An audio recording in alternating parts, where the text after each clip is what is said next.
Hello, welcome or welcome back to Reads of an Apple. My name is Stacy, and today I'm here to start week 26 of 2023. Can't believe we're already at week 26. Oh boy. So it is Sunday night. It is just after 11 o'clock, which is later than I wanted to film my clip, but I got sucked into the book I was reading, so we will touch base on that in a little bit. But it has been a very busy weekend. I spent pretty much all day yesterday at my sister's house. My brother and his girlfriend wanted to get together and play some board games. And they were like, well, we can only really do it from 3 to 6. And I was like, it's like time for what? One board game and dinner? So I texted my sister and I was like, if you want to hang out, I'm good whenever.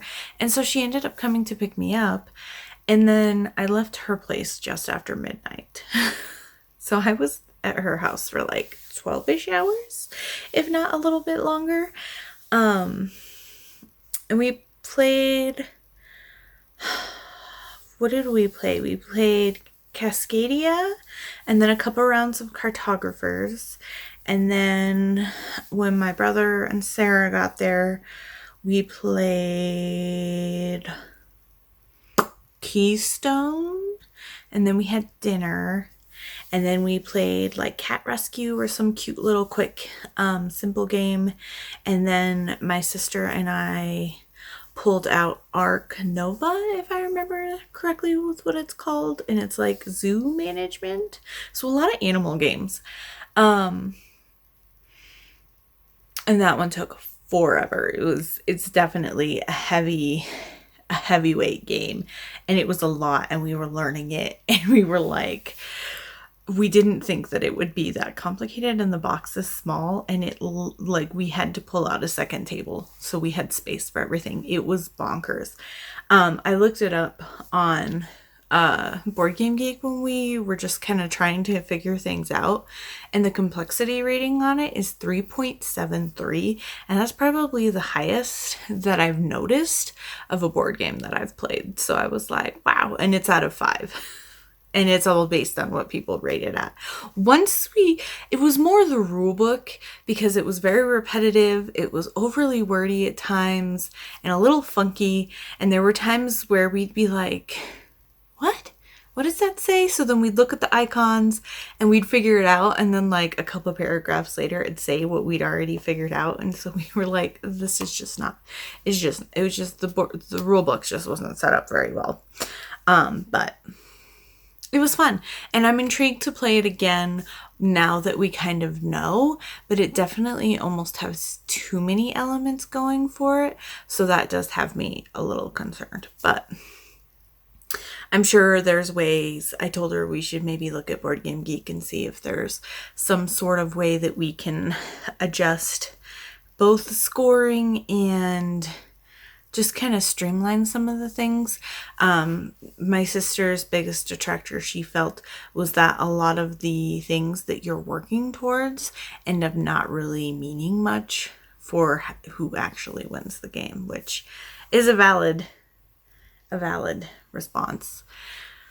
So there's that. And then today, because I was like, I don't care if I'll sleep in. I didn't get home till almost 1 o'clock, and then by the time like I fell asleep when I was still trying to take care of like my nightly stuff, and then I woke up at like 3 o'clock with like all the lights still on in my bedroom, and I was like, so then I went to bed. But then I woke up at like 8 o'clock, which is sleeping in for me, but I just can't stay up late anymore. I'm getting old, and even then I was never a big all-nighter. Like I could stay up, but it would, like, even in college, I had a bedtime of like 11. So anyway, so today I had double the to-do list because I didn't really have much time to do anything yesterday, but I'm super happy. I was super, as you can see, it's almost all orange here. Only like one or two of these I crossed off yesterday, and it was stuff like getting Sarah's birthday presents together and things like that. A couple of these, one of them I'm doing now, which is film my opening clip. And then one is, well, two of them is make my thumbnail for the weekly vlog, last week's weekly vlog, and then get it uploaded to YouTube. But it's currently exporting right now, so I can't do that until tomorrow. So I feel pretty happy. There's only 1, 2, 3 things I really wanted to do this weekend that I didn't get to. And one of them is technically I have till the end of the month. And that's to kind of get going on prompts for Q3 for Guildathon for my group. So I got to get those done, but it shouldn't take too long because I have a theme of what we're working for and what our kind of guild like values and character traits are, kind of a thing. So I will stop blabbering at you and we will just kind of get into it. So we're going to do the quest calendar first. So if this is your first weekly vlog that you are watching from me, I have been playing the quest calendar from Sundial Games. This is a Colorado-based company, which is super fun. It is a daily calendar with Saturdays and Sundays combined that is basically a tabletop role-playing game that you play daily. So it is D20 based, so think Dungeons and Dragons, Pathfinder, D20 Modern, that type of system. The theme for 2023, as you can see, is the Voidspark Chronicles. So this is a sci-fi based theme. So think Firefly, Battlestar Galactica, Star Trek, Star Wars. You know. So that has been super duper fun. I always have them linked down below. I get the like deluxe edition or whatever, so it comes with the Hero Companion book. I highly recommend getting the Hero Companion book. It makes things so much easier if you play as one of the pre-created characters that they offer. It has all of the like pre-level up basic information already loaded. They have made some changes for 2023 and updated the book that has made it even better than it was last year. One of the big increases is not only is it in landscape now, but they have for equipment and specifically ship upgrades, there's reusable stickers, which are super fun and gives it just a little bit of pop of color. Plus it's a lot harder for things to like rub off when it's a sticker, right? So here is the ship that we are a crew member on, the Karnak. And then I have been playing as Zorilla Tur. So there she is. She is Urzen and her class is a mystic. So kind of like the Force Jedi user type character. So let's go over a quick rundown of what the game looks like, and then we'll just do Saturdays and Sundays. So here is Friday's page, as you can see. So all of the script type font is our story that I will read out. Anything in a block style font, usually it's in a box, is the mechanics of how we're playing through that day's stories. And then just so you know, everything you need to do to play through those mechanics is on the back of the previous day's page, as you can see. And this is a long page because we've got wording going all the way down. So we will just get into it. So we are currently trying to track down a friend of these two scientists named Andy who has been kidnapped. So, okay, all right. We are back in the cockpit, so I guess we are doing more traveling. This is the like main pilot of our ship. Okay, let's see what it says. Abramia is too far away to make it in one trip. We need to stop on Athelia. Let's hope the Stitchers forgot about us, eh? So fly the Karnak, navigate to Athelia. We have A, take the safe route, or B, fly the risky route. So let's see if there is more information on the back of this. Okay. You begin plotting the course to Athelia. The navigational charts show 2 possible routes. One goes around 2 converging planetary nebulae, the long but safe route, and the other goes through it, the faster but more dangerous route. Engaging the void spark engine, you hear it whir up and feel the vibration through the metal floor plating. You know what? I'm just gonna take the safe route. We have enough rations. I don't want to chance it. That's converging planetary nebulae. That sounds slightly dangerous, and harder to escape when we're in space, you know? So I will roll our d20. We get wisdom with the skill piloting. We do not have the piloting skill, but our wisdom is a +4. So that is a 20. Would you look at that? Okay, so natural 20s usually are cause for celebration. It's still exciting, but here it doesn't really mean anything special. So it's just you're most likely to win. So our total is 24. All right, and we're taking option A. So if your result is 12 or more, we are good. Going through the navigation data, you find a shortcut that should take you through the path of a neutron star. You should be able to use its gravity well to decrease your travel time. Piece of cake. You will arrive early. You must consume 1 meal ration. That is fine. I'm okay with that. Okay. All right, and then so I guess if we didn't roll well, there was a chance for engine trouble, but we didn't have engine trouble, so that's super good. Oh my gosh, I just completely lost the paper. So the final thing we have is a new mechanic for 2023 is in this box here. And I don't know if there we go, Sunday Lottery. So what this is if you choose to, when you play your weekend page, you can roll a d6. If you roll a 1 or a 2, you lose a little bit of money. But if you roll a 3 or higher, you gain a little bit of money. So it never hurts to try it, right? And that is a 4. So we get to gain 2 credits. So perfect. There is that. So I'll get the 2 credits added and remove the 1 meal ration, and that's all we have to do. So today was a quick and easy day for the quest calendar. Usually the traveling situations are. So the other thing before we talk about books too, I've kind of gotten in a habit of showing you guys when my Crochet World magazine comes, because I am a crocheter, if you did not know. So this is this the fall?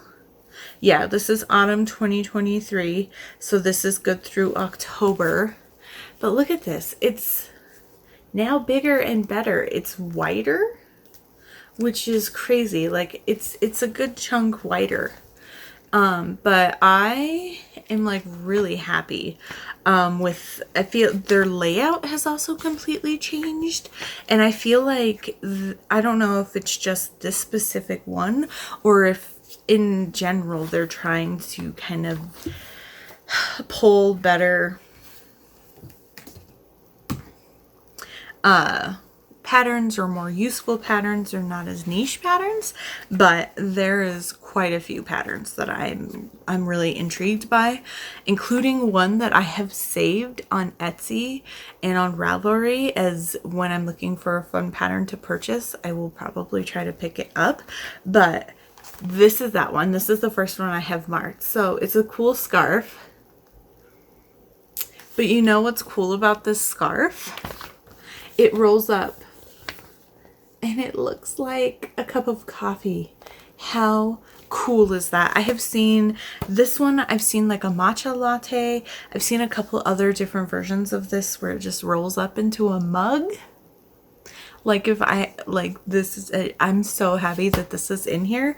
And it's just a simple color blocked scarf. But how cool is that? So this is actually the first, this is the first after the letter from the editor and all that kind of stuff. That's the first pattern I saw, and I was like, no matter what else is in this is a win addition for me. There's quite a few other things in here, but the other big one that I wanted to show is they have this really cute hoodie. What are they calling it? The Harvest hoodie. So that's what it looks like. I'm trying not to show the pattern because that's not good, but okay. So that's the hoodie. And then there is a picture of her with the hoodie up.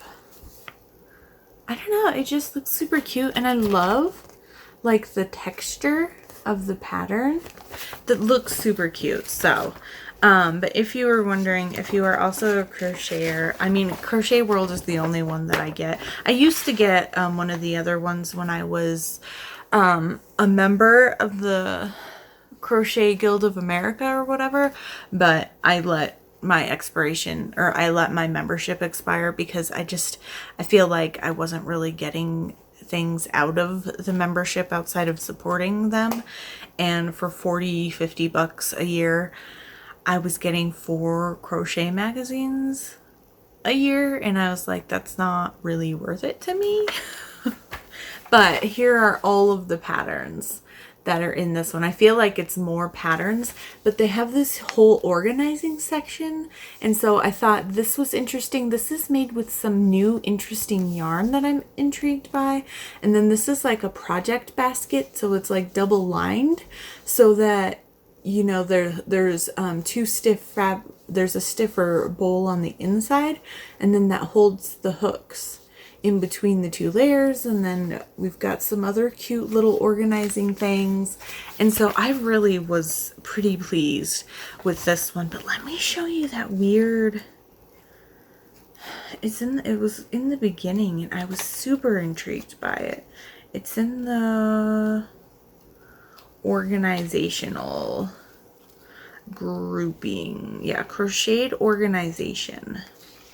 And it starts out with this whole interesting thing talking about the yarn, and it's, I don't know if you can tell, but they call it jelly yarn. So this first little bit is all about the yarn, and it's, I don't know if you can tell, but it's like plasticky, and it'll stretch out when you put it into a ball, but then it'll, like, once you crochet with it, it'll like shrink, and then things will be super tight. But it's 100% vinyl, and it's waterproof and weatherproof, which is crazy. I don't know if I would do like project baskets with it, but I think that would be cute for like a sun hat or something that you can like take out like boating, or like a beach bag or something like that. But I don't know if you can tell, it has like a shine to it, so you can see it's like that plasticky stuff, and it's really intriguing. So I definitely want to see if I can try to find a skein of it somewhere just to kind of play with, because I like crocheting with like weird things sometimes and experimenting. The like tubing stuff, I have a whole bunch that people use to make wreaths. I actually have, I don't know where I put it, but I played around with making baskets out of it. And I actually was using one earlier today that I have a lot of my command hooks in. But so that's exciting. But I was most excited for that scarf. And I was just like, because it has been on my Etsy idea and my Ravelry idea list for like a year or so, I feel like, maybe a little bit longer. So yeah, now I just have to, now I don't have to buy the pattern because I already have a pattern. So that's always super fun. But I'm going to stop talking about that. We're going to talk about book, and we're going to keep this a super short clip today. Hopefully we'll be under half an hour, but I did start Magic Claims today, finally. After I got a bunch of stuff done, it was like 5 o'clock-ish, and I was like, I'm gonna sit down and read. I got most of my to-do list done. I think I'm ready to just sit down and read the rest of the evening. So obviously I have gotten up and like I had to eat cheese and stuff like that, but I am this far through. I have just about 50 pages left. I mean, I love it. I mean, are we surprised? I love it. This book has had me laughing so many times. I feel like every book that Alona Anders write, they just let their humor fly. But the way that they have it timed fits perfectly. I love them. Oh my gosh. It's happened in other books, but I feel like specifically in this one, because we're meeting and we're around new people, there's a lot of "this is my wife, Kate." Oh, my wife. Oh, my wife, Kate. Or Curran's like talking to her and he's like, "What are you doing, wife?" And every time Curran calls Kate his wife, I just like get all ooey and gooey on the inside. And I'm just like, oh, Kate and Curran are married. And yeah, we saw them get married at like the end of book 8 or 9 in the main series. But I'm just like, just to hear them. And then when she's like, "Okay, husband," and I just love them. I love them so much. And maybe this is recency bias, but this is one of my favorite Kate Daniels books. I am having so much fun. I mean, we're still kind of getting Kate having to accept parts of her power, and so she's still kind of like growing, and Curran's growing, and we're getting, oh my gosh, so much is happening in this book that is like exploding the world, the Kate Daniels universe even more. And I'm just like, what is gonna happen next? So basic premise of this is, so in the first Wilmington book, Kate and essentially Curran end up kind of saving these half mer people kids who were kind of being sacrificed and taking advantage of.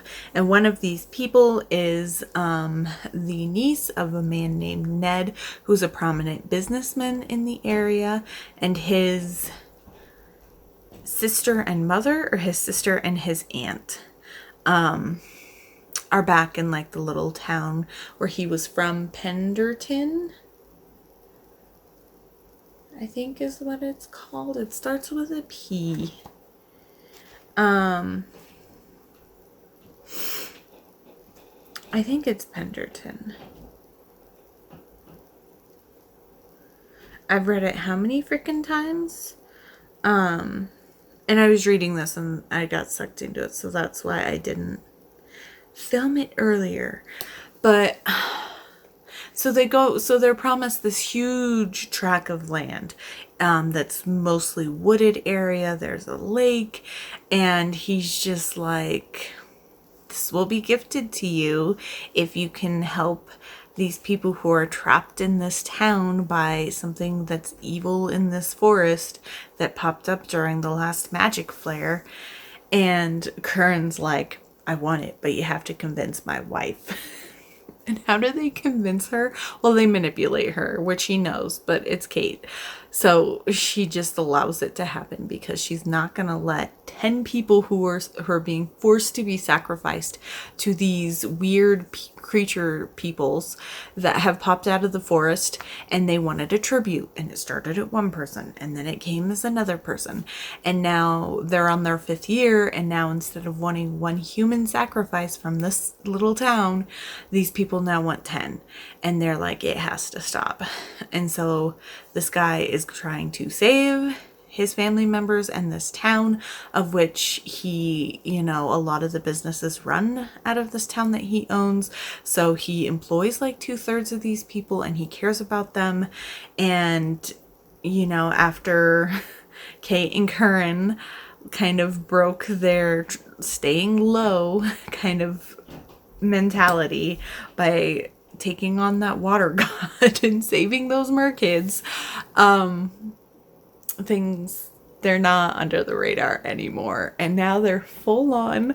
There's talk about setting up a new pack, and Kate is kind of having to kind of deal with really working with her magic and not oppressing a big portion of her magic anymore, and just really trying to accept who she is. We get her visiting Roland. We get stuff with Conlon. We get creatures from the Ice Age. Plus we have the banter between Kate and the other shifters, and we have Kate and Curran, and I just there's no book that just completely makes me so cozy and happy and obsessed like an Alona Andrews book. This is probably completely recency bias, but I just love them to pieces. And this book is just giving me everything I need. It still says it's a okay. It says novel on here, but I saw one of the because when the original artwork dropped, they hadn't finished writing it yet. So some of the artwork, I think when I marked it as reading on Goodreads, it still says a novella, but this is like over 200 pages, so it's not a novella. And it's just so much fun. I'm loving it. We're getting some battles. We're getting Kate using her magic. We're getting Curran able to do her stuff. And they're trying to be like be retired and be normal people and just focus on being parents. And there's this moment where after the first big fight that they have with these creatures, Curran says something to Kate, and he's like, I looked over after you'd killed that first person and you had this big smile on your face. And she was like, what? And he goes, it reminded me of the old Kate. And she was like, the old Kate? And he goes, yeah, stabby Kate. And then she called him your furriness. And I love it. Oh my gosh. And then we get to meet the new head of the cats. And he's a were-tiger. I'm very intrigued by him. But the fact that I am pulled into the cat shifter, are we really surprised? I know that Alona Andrews has a ginormous freaking following, but I love them to pieces so much. Gordon and Alona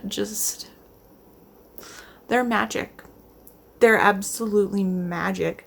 I mean, heck, even her little blog posts where she just writes about things happening in their life, or little musings about her cleaning out her closet, which was so funny. I had to forward it to my boss and be like, read this. It's hilarious. I just love them to pieces, and I just feel so thankful that I live in a time where I can read their books. I really do. I'm gonna stop gushing.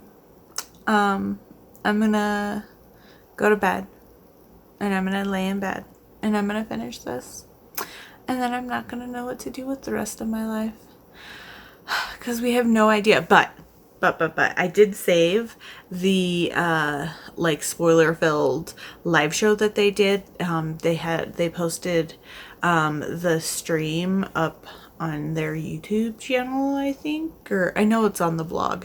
But there was a lot of spoiler stuff, so I'm excited to read that. Plus, oh my god,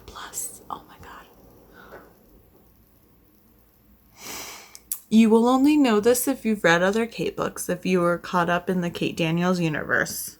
So if you don't, you might not understand this, but I just have to say, there is a moment in here where Kate is given, because we also get her, oh my god, she was screwing with the guy at the farm, Bennett, who's like the vampire guy there.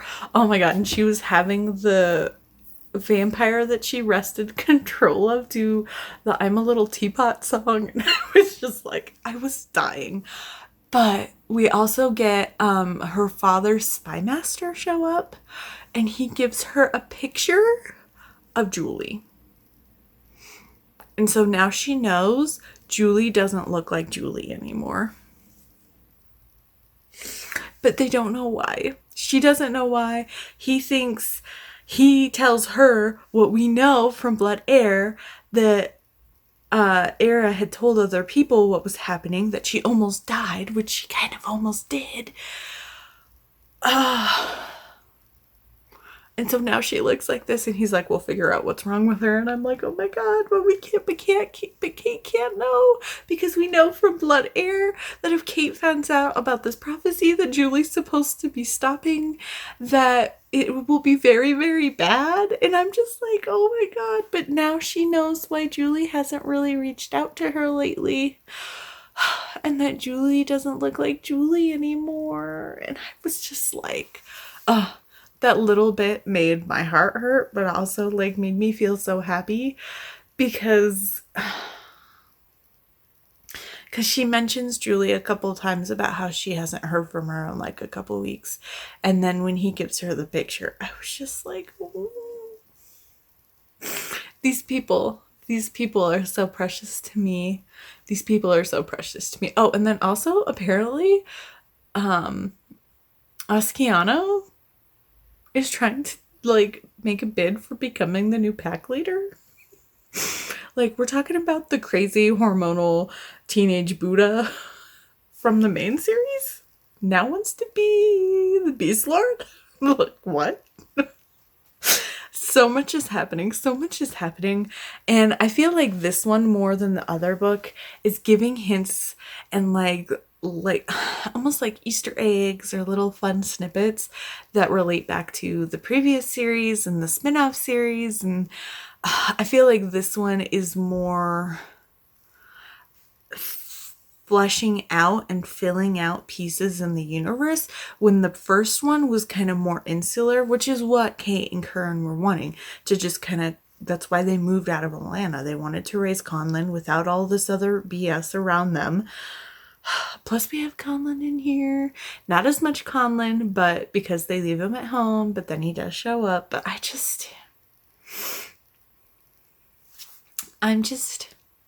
see, I said I was going to stop gushing, and now it's 5 minutes later. So there's too much. There's too many things. So if you have not read Alona Andrews, please read Alona Andrews. I highly recommend the graphic audios now that the first two are out and the third one's coming out soon. I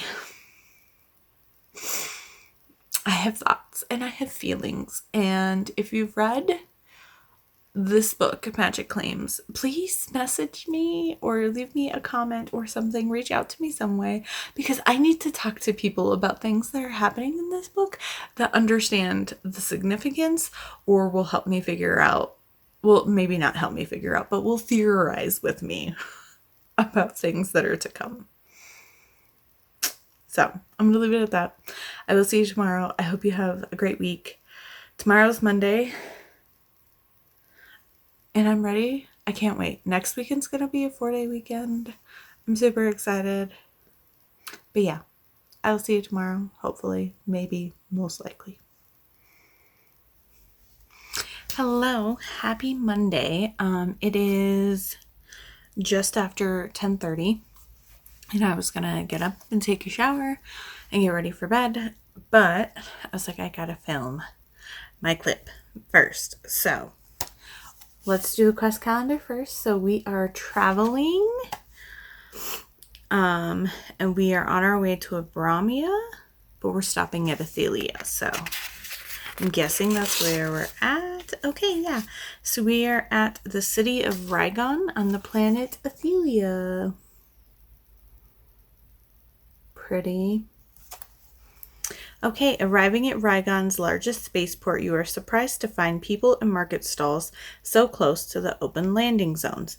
Immediately after exiting the ship, you find yourself inundated with strange and alien smells and sounds.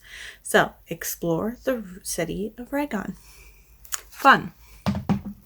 So, looks like there are a couple different shops that we can visit here. So the first is the Grey Rock Tavern and Inn. With beautiful views, this tavern and inn is nestled high up on a rocky pillar. You have the option to spend 3 credits to take a rest. I don't think we need a rest at this point, so we will just move on. Handouts. A purple scaled Huskell alien with glowing green eyes motions for you to come closer. He holds up an empty syringe and a credit chip. He seems to want a sample of your blood. I'm going to decline and walk away instead of accept and give the alien a sample of your blood. I'm going to decline. That's a little weird. Like, handouts, I'll give him money. I don't want, I'm not going to give him blood. Okay, so the final stop is Oni's one-stop medical shop. A one-eyed Urson with an with an eye patch is shouting for attention at his medical supply kiosk. A brown Gobrant alien starts to haggle with the merchant. Something seems strange about the interaction. D20 plus wisdom, reminder, arcane adept. Okay, so we do have arcane adept, and our wisdom is a +4. Okay, I think this is the first time we've come across another Urson, which is our race, which is super fun.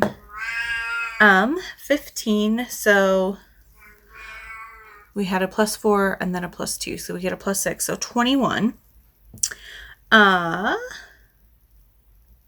If your result is 10 or more, you realize the customer is attempting some sort of mind controlling technique on the merchant to get more than reasonable prices. So we can intervene or seize the moment.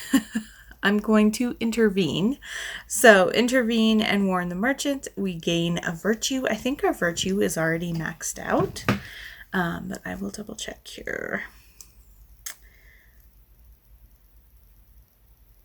Yes, our virtue is maxed out at a +10. So what he has to offer here is med kits, antidotes, repair kits, and wound sealant.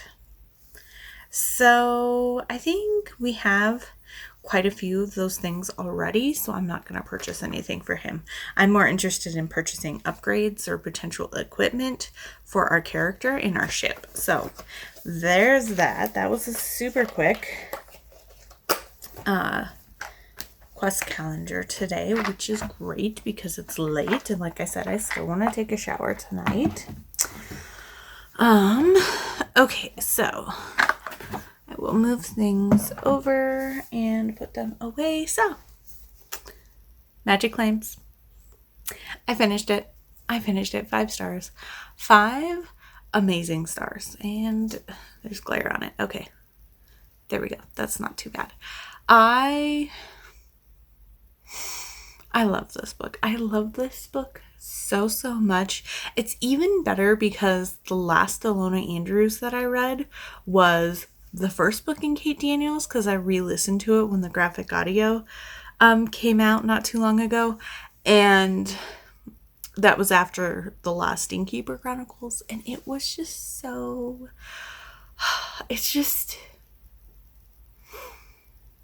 so heartwarming and so fun to have gone back and read that first book to the most current book of where Kate and Karen are, and Conlon pops back up, Luther shows up at the end, and I was just like, holy moly.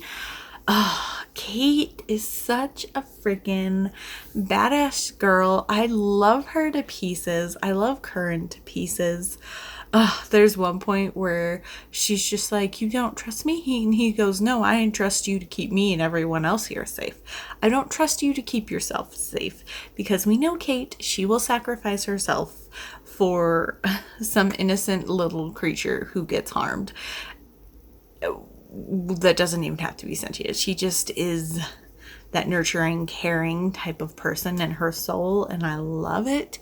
And I love them really kind of struggling on how to raise Conlon, with both of them being both such ginormous powerhouses themselves, and then Conlon being a blend of them.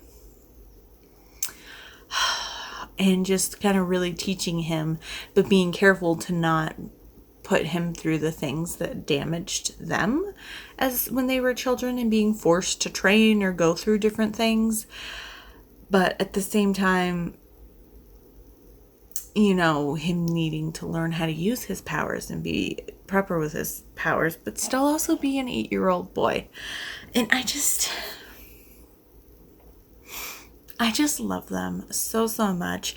the big bad in this book was super awesome. I was super excited for it. I didn't know what was going to happen. They did a good they did a good job kind of keeping you in the dark, not really knowing what's going on. And I feel like for my own knowledge, there was so much like inspiration from like a certain specific history, aka the Ice Age, because I did mention there was Ice Age animals here. I had no idea what kind of either culture or religion or what, where the inspiration might have come from this. And then I was super surprised, and then I was like, sometimes a certain character pops up and I'm like, wait, is this going to be super cool? But then it still ends up being super cool, but not in the way I thought it was going to be super cool. And I'm talking very big because I don't want to spoil things, but I just had so much fun. And we got to see Conlon, like in the first Wilmington Years book, we got to see him like help out in the shifter battle, but here we got to see him use his magic in the big battle. And that was super cool. It is so crazy that like he has better control at 8 years old than like Kate did with her magic in the beginning of the series, which is bonkers. But I just love them. And I am so intrigued to see where this is going to go next, how this is going to meld into all of the other books, how this is going to lead up into whatever's coming in the future with Julie's series, Aurelia Rider. But now that I have finished it, I tried to start listening to, there's 2 different live shows. There was the release party, and then there was like the spoiler party. Or the spoiler discussion or something like that. I saw there was 2 different ones, or maybe the spoiler discussion is the live show re-uploaded. I'll have to check that out. But I wanted to wait to watch that until after I read it in case there were spoilers. So I started trying to listen to it at work today, and it was super quiet, and with everything going on, it's something I really want to focus in on. So that'll be an at home or when it's quiet type thing at work. But I loved it. I loved it to pieces. And in case you're wondering, I have my fun like steampunk metal dragon bookmark. I thought like the fall leaves, it matched the colors of that, and then I was excited to, we gotta throw dragons in there whenever you can. So there's that. As for reading challenges that I applied this for Gildathon, this worked for the most recent / last book in an ongoing series, so that gives me 10 points instead of the 5. For Feels Like Summer, I use this for read an arc or a new release.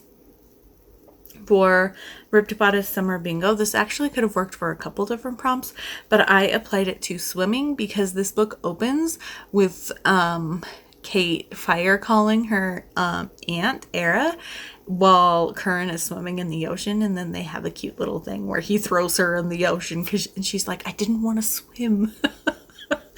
So I'm applying it to that for swimming because it was super cute. And then Once Upon a Readathon, I played this for 100 points.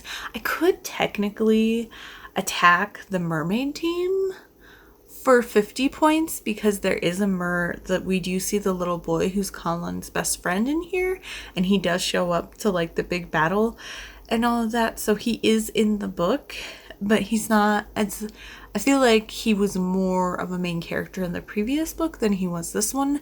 So I haven't decided if I'm going to count it or not, but I could, if I really decide to be nitpicky, attack the other team for 50 points. Then for the 2023 Summer Music Tours quarterly reading challenge, I had to apply this to Taylor Swift and her Eras tour. Now, the prompts for this is an author you're obsessed with, or a book you would pre-order, or a book you're excited to read. I am obsessed with Ilona Andrews, if you could not tell. I did pre-order this book, and I was very excited to read this. And I'm very excited now that I have read this, and I'm very excited for whatever they decide to write next, and I can't wait to watch the live show to see if they maybe dropped some hints of what's coming next. But I know that they're waiting to like fully announce it when they know. But, oh, and then the new Read the Season quarterly challenge. This officially is my first book for that, and that I use for the letter A for Andrews in summer, and this is the Maltese edition, so summer is only 4 letters. So I have 1 of 4 done, so I'm almost done with level 1 already. I'm a quarter of the way through for level 1, which is Read the Season, which is summer. So there is Magic Claims. Now, we only have a couple days left of July, and my goal was to read these 3 books, and then for June, I was hoping to get to these earlier in the month so that I could do them for my, like a little treat to myself as a historical romance binge. But I think I'm gonna end the month with these. I don't know if I will get through all 3 of them before the end of the month, but I figured if I could get through 1, maybe 1.5 or whatever, I'd like to get this entire series finished by the end of the long weekend, because we have 4th of July weekend coming up. It'll be a 4-day weekend for myself. So I need to read these 3, and then I have the other Ilona Andrews I have on my TBR, which is the most recent book in the Innkeeper Chronicles. So I will have that to pick up. So I will be Ilona Andrews, Vivian Laurent, then back to Ilona Andrews. I might try to look at picking up an audiobook that I can listen to at work, but we'll see what I'm feeling like. So the first book of this one, I know I keep saying I'm going to pick it up, but I'm finally going to pick up The Elusive Lord Everhart. I'm going to hopefully start this after I take my shower and go to bed, and I will read for a little bit. I don't know how far I'll get into it, but I will be starting this tonight. Or at the very least, tomorrow morning before work. So, because I've been waking up early. I'm going to leave it at that. Have a great Tuesday. I will see you tomorrow. Hello. Happy Tuesday. 3rd day in a row on filming on time. Who am I? It's actually 7:20. I just got done finishing watching the premiere episode of the 2nd season of Claim to Fame. I cannot hype up the show enough. I'm super excited. I watch it on Hulu, but it airs on ABC. The premiere was last night. I heard about it last year when the 1st season started airing, because the Big Brother podcast that I was listening to, one of the people was like, if you like Big Brother, check out Claim to Fame. It's a reality show where there's 12 people and they're all related to a celebrity, but nobody knows who they are. And so it's like a guessing game of figuring out which celebrity you are related to. And it was super fun. I told my boss about it, and then she started watching it, and then I ended up just like binging it all later. But I was like super excited, but because I watched it all later, I wasn't staying up to date on things. So I'm gonna try to stay up to date on it. But my nerdy self trying to figure out the people, so they're not gonna tell us who people are this year. So we're gonna get like most of the same clues as everybody.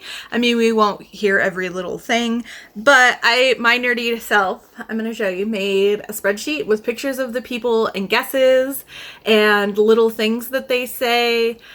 So I shared it with my boss, that I was just like, so I made this spreadsheet and I already have notes. I think I already figured out one of the people's related to Eddie Murphy. And I think one of them's related to John Mayer. Ugh. But it's fine, whatever. But yeah, so I'm super excited for it. Like I said, it's on Hulu. And if you watch it and you want access or a copy of the spreadsheet, I can link it or whatever, share you a link. to kind of keep notes on. I did see that one of the Jonas Brothers that hosts it, I think it was Kevin, posted a copy of the clue wall because they have this like giant thing with like miscellaneous items attached to it that they call the clue wall. And so he posted a picture of it. It's not super high def, but he did share it. So I'm going to get that uploaded into the spreadsheet and then try to just write down all of the things I saw. There's a bunch of space stuff. And then one of the space things is a bow tie with space stuff on it, which makes me think of Bill Nye's the Science Guy. Because when you think science and bow ties, that's Bill Nye. Somebody mentioned in the show Neil deGrasse Tyson, but he's not a big bow tie guy from the shows that I've seen. So I don't know. But as you can tell, I'm very excited it's back. And I think it'll be a lot of fun to kind of guess along. And since they're keeping more things hidden from the audience this time around, it'll be even better. Because, I mean, we knew who a couple of people were because they spoiled it right away.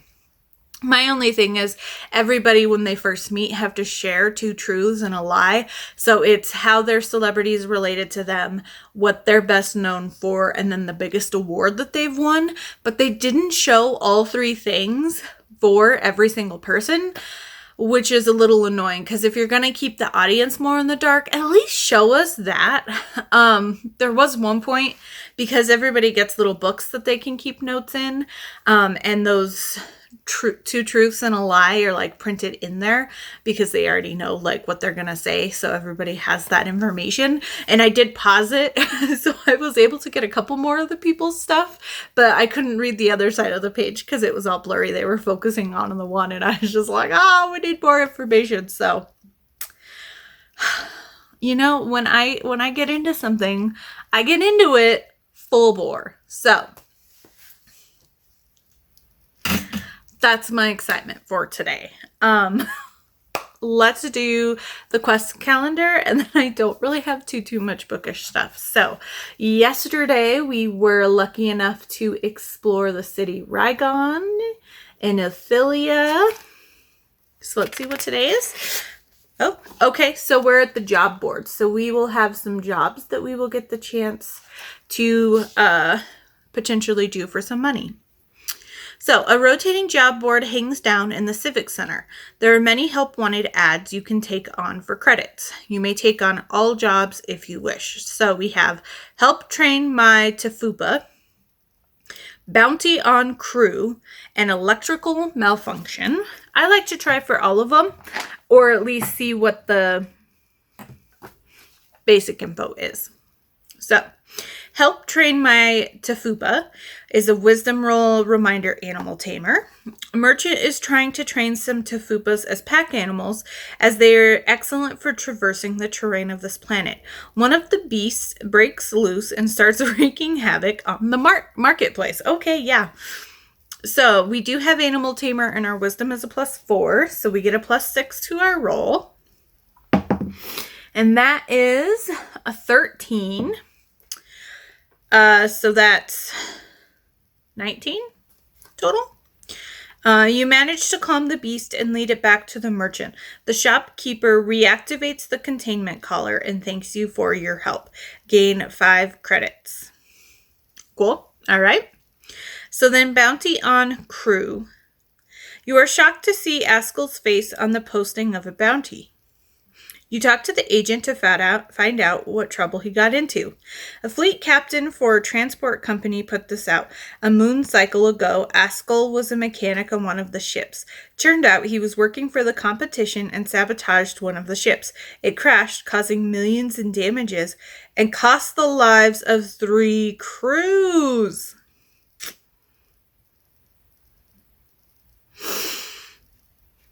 Okay, all right, so...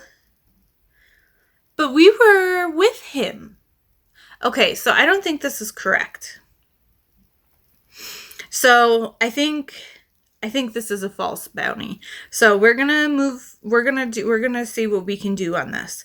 So charisma roll, reminder, persuasive, and intimidating.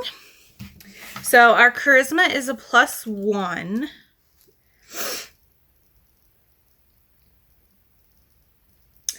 And that's all we have.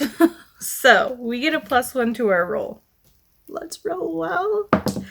And that is a 17. Okay. So 18 total.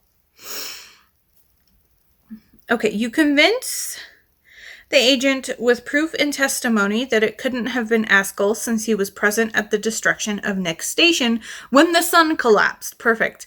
The agent lets you collect the bounty. Gain 10 credits. Okay, all right. Unexpected, but cool. I'm glad a bounty isn't out on our crew member anymore. And then the final one is electrical malfunction. Construction workers are building a large infosphere transmission antenna for a local media broadcast company. However, none of the signals are working. The designers are bickering that the workers didn't build to specifications, but the builders claim the specifications were wrong. They need a consultant and mediator. So this is going to be an intellect roll, reminder engineering, and arcane adept. We have arcane adept, and our intellect is a +1. So we get a +3 to this. Okay, so that is a 10. So we are at 13. So if the result is between 8 and 14, you show the designers that the builders constructed the antenna exactly as designed. You see nothing wrong with the specifications. You suggest it is the broadcasting equipment that is likely faulty. They pay you 6 credits. I'm fine with that. We don't need to try to re-roll and potentially get higher. I am okay with that. So there's the quest calendar. Super quick today, but super fun. We got some more world building, which is great. So as for book news, I did get today The Notorious Lord Knightley. This is the second book in Lorraine Heath's new series, The Chessmen. Yeah, Masters of Seduction. So I love that this one is matte and not shiny like the first cover, but I'm super excited. Today is release day, and I'm glad that I actually got it on release day this time, but I'm always happy to have a new Lorraine Heath in my collection. So super excited for that. As for what I'm actually reading, I ended up not starting The Elusive Lord Everheart till this morning before work, but like I said, it is just about 7:30 now. So my plan is, after I update this, I'm going to offload some of these clips onto my computer, and then I'm going to read the rest of the night. I'm going to just relax and read and get as far as I can into The Elusive Lord Everheart. Like I said, I'm only a couple chapters in, but I totally forgot. But then once I started reading, I remembered this is Griffin's, Griffin is the eldest, and he has sisters, but the oldest of his sisters, even so, the second child, is Calliope, and I forgot that this was her romance with Griffin, with Gabriel. I knew it started with a G. And this is Lord Everheart, and he is, I guess technically he's a Viscount now, but he's in line to be a Duke. And I'm super intrigued. I'm super duper intrigued. So we have 5 years ago, like I said, we just kind of have basic setup right now. 5 years ago, Callie received basically a love letter that was kind of ish proposing to her, and it's a really gorgeous letter. You actually see the letter in here, and it's just very swoony and romantic, and she basically falls in love with whoever writes this letter to her. And she's holding out hope. She declines a potential suitor who had asked for her hand in marriage because it's not this mystery secret admirer person. And then shortly after, I think it's 5 other women in the ton receive similar-ish letters. She mentions how they're not quite the same as hers, but that she was able to kind of compare them, and it was written like by the same person, but the content wasn't quite exactly the same. Like it definitely seemed like hers has the most intentional feelings behind it. But it kind of broke her heart because then she realized these letters got sent out to other women as well. So she feels like the hope that she had when she got this letter and the feeling of like being special to someone and being seen and noticed by someone wasn't actually true. And so she has kind of really cut herself off for the past 5 years after these other letters appeared. And she is hoping to hunt down this Casanova, they're known as the Casanova letters, and expose him to the ton. And it seems like Gabriel is the person behind those letters. But here is my guess, my perceived thought on what happens. Is he is drunk with his two friends, Danvers and Montwood, which is the other two books in this trilogy, which is super fun. But they're all super related to the books in the previous trilogy, which is super fun as well. But he talks about how when he gets drunk, he rhymes. So I'm like, oh. But my guess is he did fall in love with first sight with Callie and sent her this letter. And then there was some sort of situation with his heirdom, with his family, or he just felt like for some reason he couldn't be with her. And so to, I don't know, I guess keep her off the scent, or I don't know, just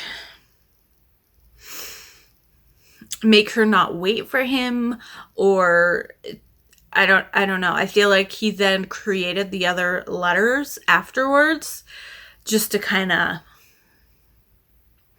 I don't know, hide that it was him and hide the situation of that he actually did want to marry her, so that if she ever did find out it was him, it wouldn't be like she's like, you have to marry me kind of a situation, if that makes sense. But we'll see. We'll see. I'm very intrigued. I love Vivian Lorette, and I think this is just going to be the perfect way to kick off the rest of June. So I'm super excited to really get into the thick of this. So I'm going to leave it at that.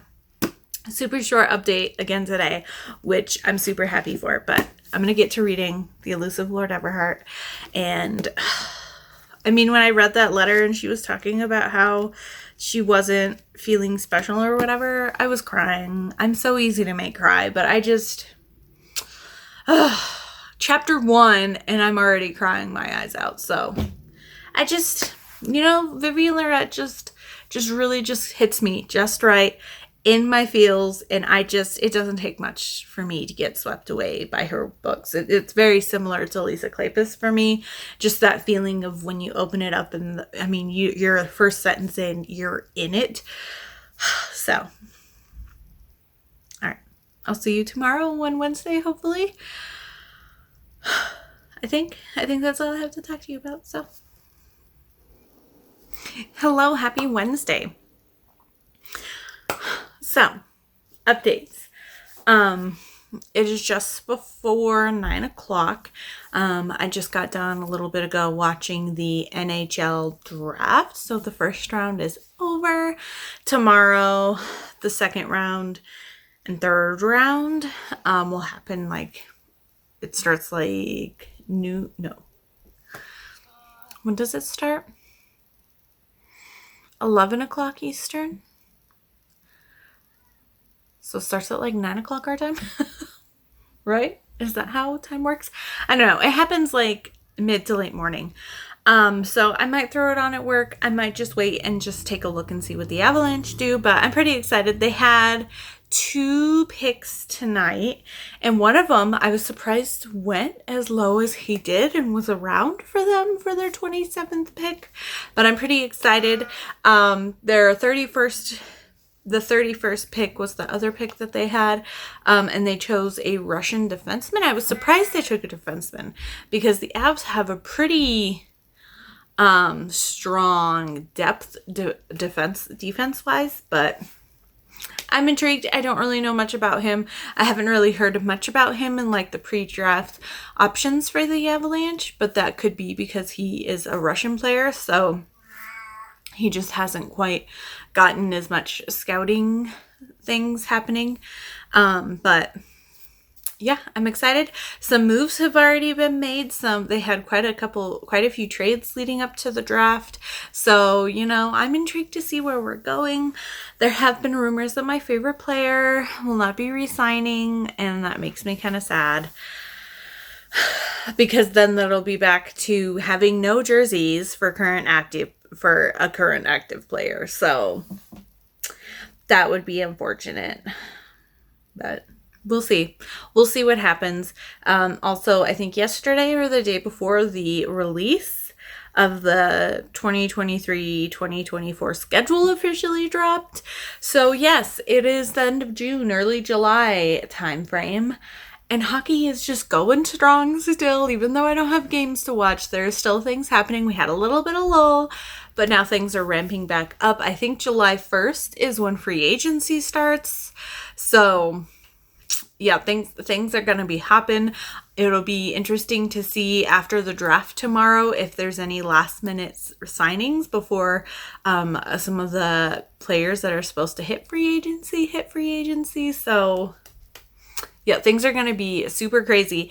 But then, we start developmental camps, and then camp will be kind of in mid to late September. So, and then we have preseason games.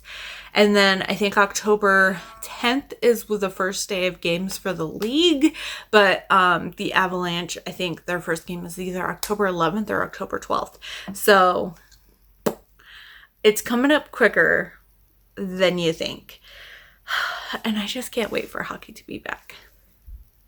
But other things going on. So let me pop my little thing up. So that is how far I am through the elusive Lord Everhart. I was like at page 130-ish last night, and then I was reading off and on during the draft, so I'm on page 193 now. So I've made a little bit of headway. I usually read faster, but I always stop and watch I kept watching the screen, and I always just get so sappy, especially when I watch the NHL draft, because they usually zoom in on like the mom or the dad or on one of the players, his little brother. His little brother was like bawling when he got drafted, and I was just like, I just tear up watching, the moms and the family members just crying and feeling so emotional and feeling so proud of their kids for being able to get drafted in the NHL hockey.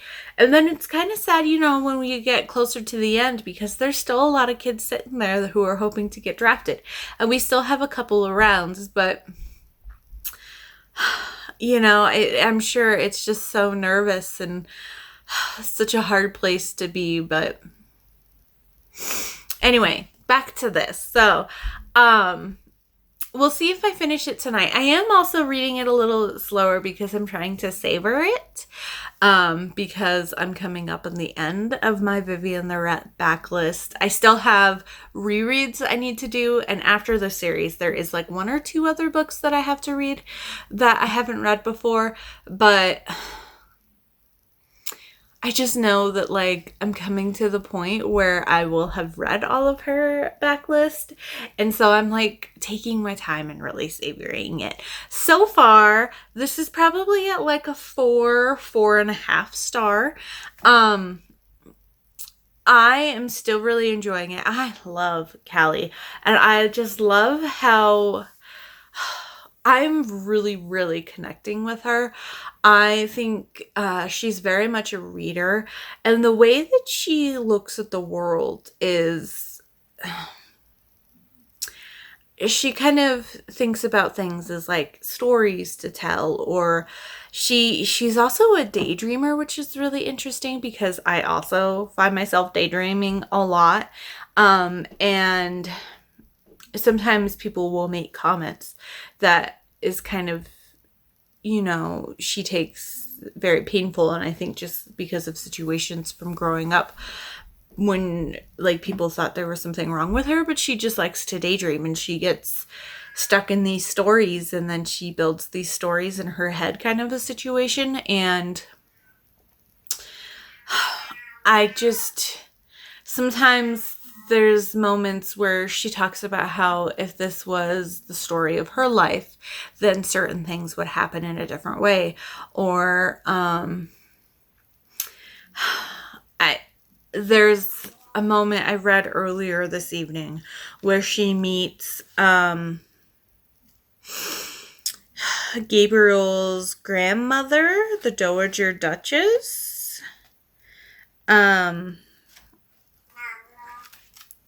Let me see. And and this is the like kind of cozy writing that Vivienne Lorette just really gets me with. And I feel like it's really a next level in this book because our heroine really thinks in that way as well. Let's see here.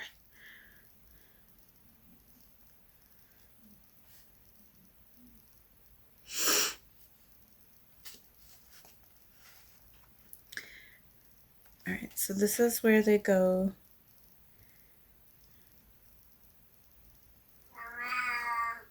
So she's kind of dealing with her cousin. Her cousin's kind of making an issue. Okay, so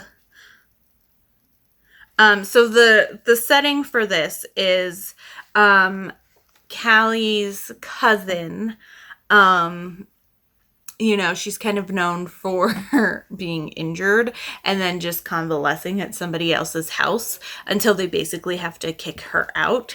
And so her cousin married someone who she declined. I think I mentioned that, someone that was courting her, and she declined his proposal.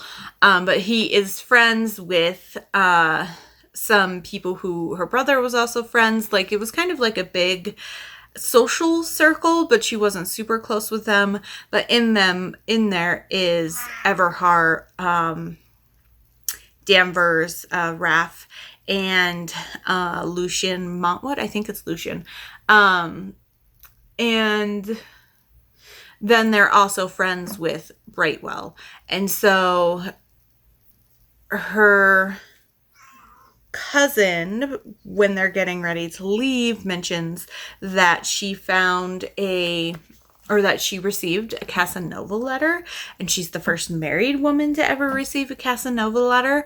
And so, because it's been a while since the letters were a thing, Callie wants to see the letter because she wants to see if it really is the same penmanship as the letter that she and the other people received, although nobody still knows that she received one of the letters. She was the first, and then there were the 6 others, and now there's the one for her cousin. It's also the first time a married woman has received one.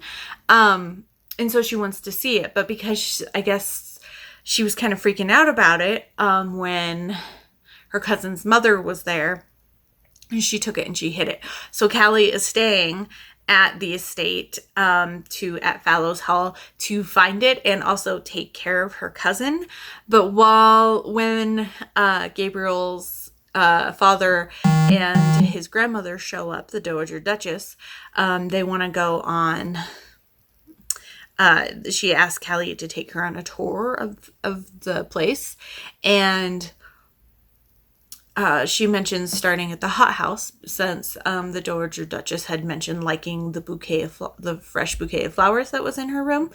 And her cousin, Callie's cousin, is just like, oh, I'm allergic to flowers. We should start in the portrait gallery. And then the Dowager Duchess is like, no, thank you. So the Dowager Duchess is completely over her cousin.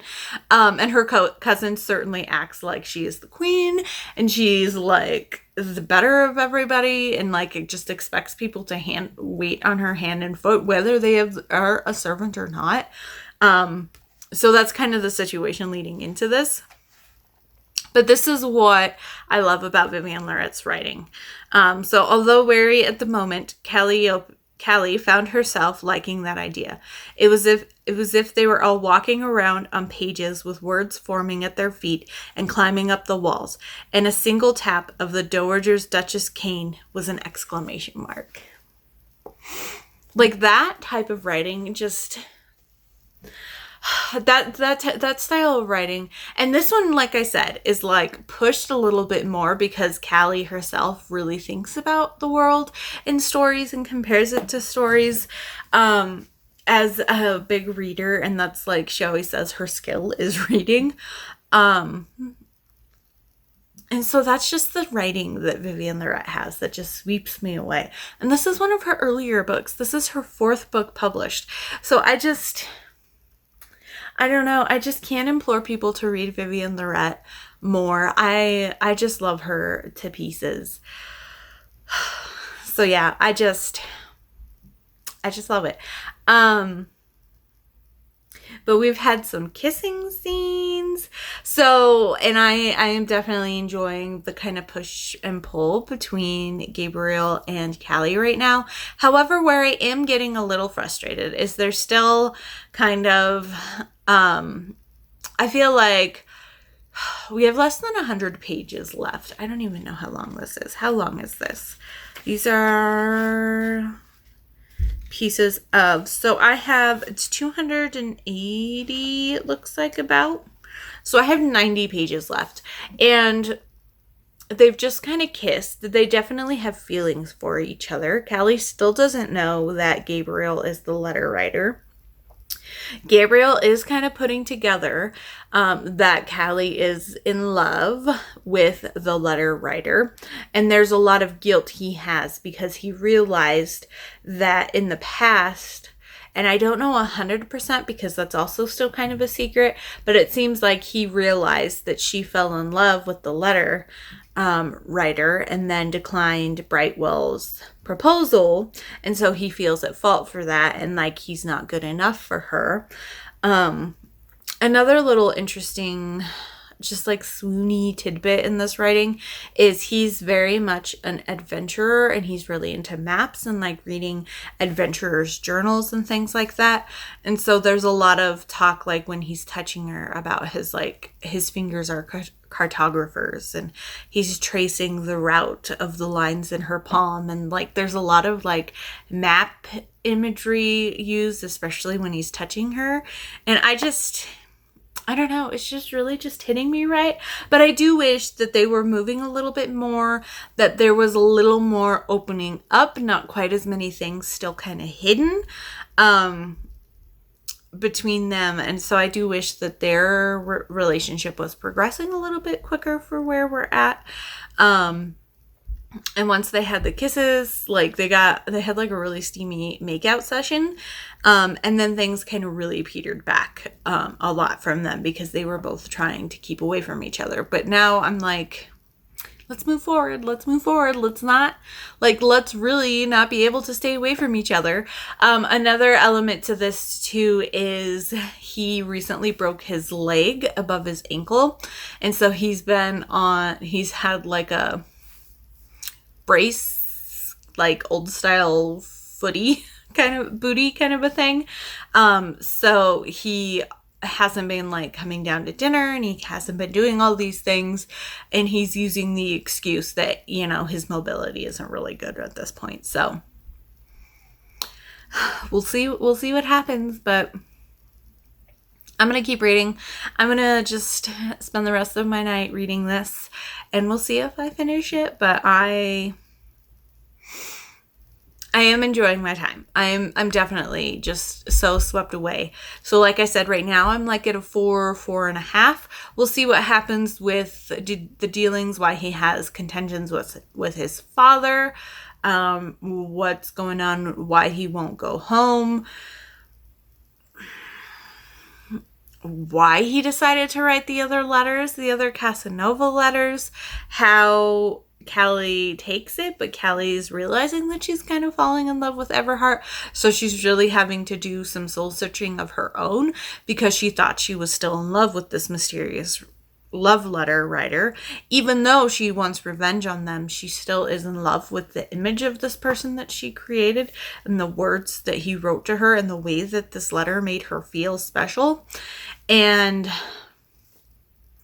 I mean, they both have some reckonings that we're going to have to deal with. So we'll see how it goes. But so far, I'm enjoying my time with them.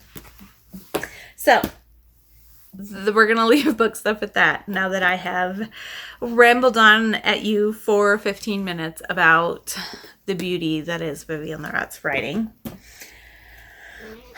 So let's do the quest calendar and then we'll just leave it at that. So we'll have another quick update. So yesterday we got the job board and we were able to get some money earned. So let's see what today brings. Hopefully we're moving on in our storyline. Ooh, okay. It looks like we're at some sort of cantina restaurant situation. This girl is in a sexy red dress. Looks like she might be a waitress. Love it. This guy is also kind of giving me Darth Maul vibes. Just throwing that out there. All right. You enter a tavern hoping to ease your troubled mind and have a moment of entertainment. The tavern is relatively quiet and sullen. You don't see a single smile among the patrons. Man, you know what? They do look sad. They do look sad. Like, look at this guy. He's a sad little guy. I mean, this guy is hard to tell his face because his red skin ties in with her. I mean, this guy is a little sad, but this, I'm guessing, is the bartender. So he could just be giving us a look, but interesting. Okay, so number 1, look over the menu. 2 is optional, enjoy your drink. 3 is converse with others. And 4 is also optional, play some darts. Okay. So, look over the menu. The bartender places a drink in front of you and a white vapor bubbles out of the liquid, then floats out of the cup. You didn't order this. Before you can ask, the bartender is elsewhere talking to another patron. What could it be? Okay, so we have Intellectual Reminder Student and Arcane Adept. So we do have both of those, so that gives us +2 each, and our intellect is a +1, so we get a +5 to our roll. Fun.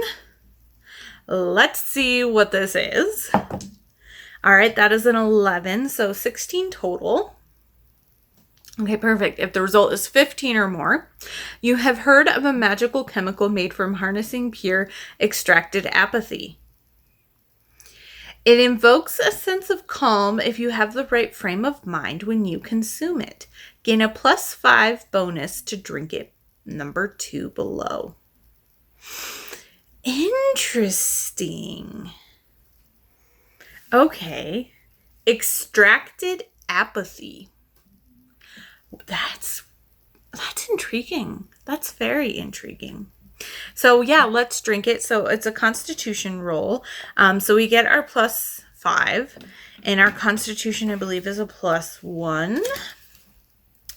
So yes, our con is a +1. So we get a total of +6 to this as and that is a 11 again. Weird. So 17. So number 2, if the result is 15 or more, the drink tastes delightful and you enjoy a moment of peace and relaxation. Gain a +2 bonus to all other rolls on this page. Nice. Okay. Converse with others. The human next to you tries to strike up a conversation. Oh, so we are doing it. They're coming to us. Okay, I like that. So this is a charisma roll, which is a +1, and then we get our +2 bonus. So +3. And that is a 17, so 20. Perfect. All right, if the result is 14 or more, they hold a fun conversation and enjoy themselves. He makes eye contact with someone and shakes his head. That was odd. Was he trying to pick our pocket or like steal from us or something? Did we just get like taken out of a potential like hit list? I don't know. That was kind of weird. All right, so optional, play some darts. Might as well. So someone is throwing darts at a target on a wall. They ask if you want to wager some money. If you'd like to participate, bet 2, 3, or 4 credits and then roll an attack. Cool. So might as well do 4. Why not? We have the money to spend. So an attack roll, and our attack is a +6.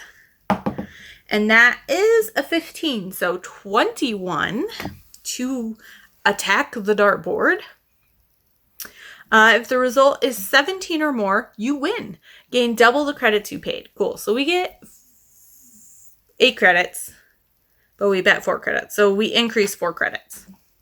Cool. And that's it. So I will get that updated on our character sheet. We are now at 381 credits. We need some things to buy that I actually want to buy, because we are just rolling in the money right now. So I'm going to leave it at that. I will hopefully see you tomorrow. I hope you had a good hump day. I hope Thursday is good for you. We were once again in the 90s today. I'm so over it. But tomorrow and Friday, it looks like we might get some thunderstorms to kind of cool things off, and we'll be back down in the 70s, which is preferable for me for the summer. Every summer, I just can't do this more and more. And I'm just like, I just need to move up to the freaking Arctic Circle or something. I just can't handle it. But anyway, I will see you tomorrow, hopefully, at the very least, Friday-ish. Hello, happy Friday. I did not do an update last night. I ended up, when I got home, I had a couple of projects and things that I wanted to get done. So I got those taken care of. Then I made dinner and I sat down and I watched the new episode of Secret Invasion. And then I was like, okay, now I'm going to listen to my podcast. My favorite Marvel recap discussion podcast is the Avengers. I'll link the Spotify or their website. I think they have a website now, so I'll link their website down below. But I immediately was like, I want to pick up the podcast because I had so many thoughts going in my brain. And so I did that, and then I ended up just kind of wanting to read and relax the rest of the night. So I ended up not filming a clip. But I will say I finally picked up my hook again. So last night while I was listening to the podcast, I finally went back to Sarah's present. So I did about 20 more rows on her square of her sweater. So that's great. So we're at... This little marker I have here is 40, so 40 something rows. So I only have like 10-ish rows left on this square. Then I'll have to do another square, then the sleeves, and then sew it together, and her sweater is done. It's been a while since I've crocheted, but it felt nice to finally do that. I've also been really, really wanting to do some diamond painting because it's been a while.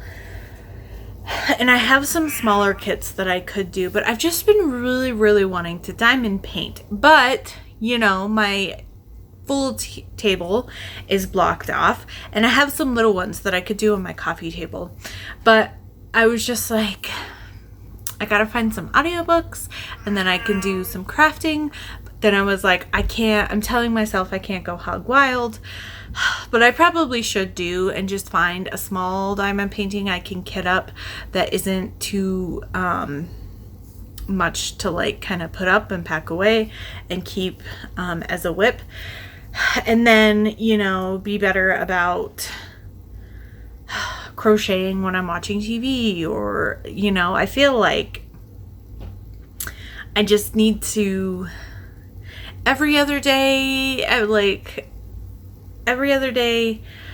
set aside some time for crafting, whether it's an hour, whether it's half an hour. I just feel like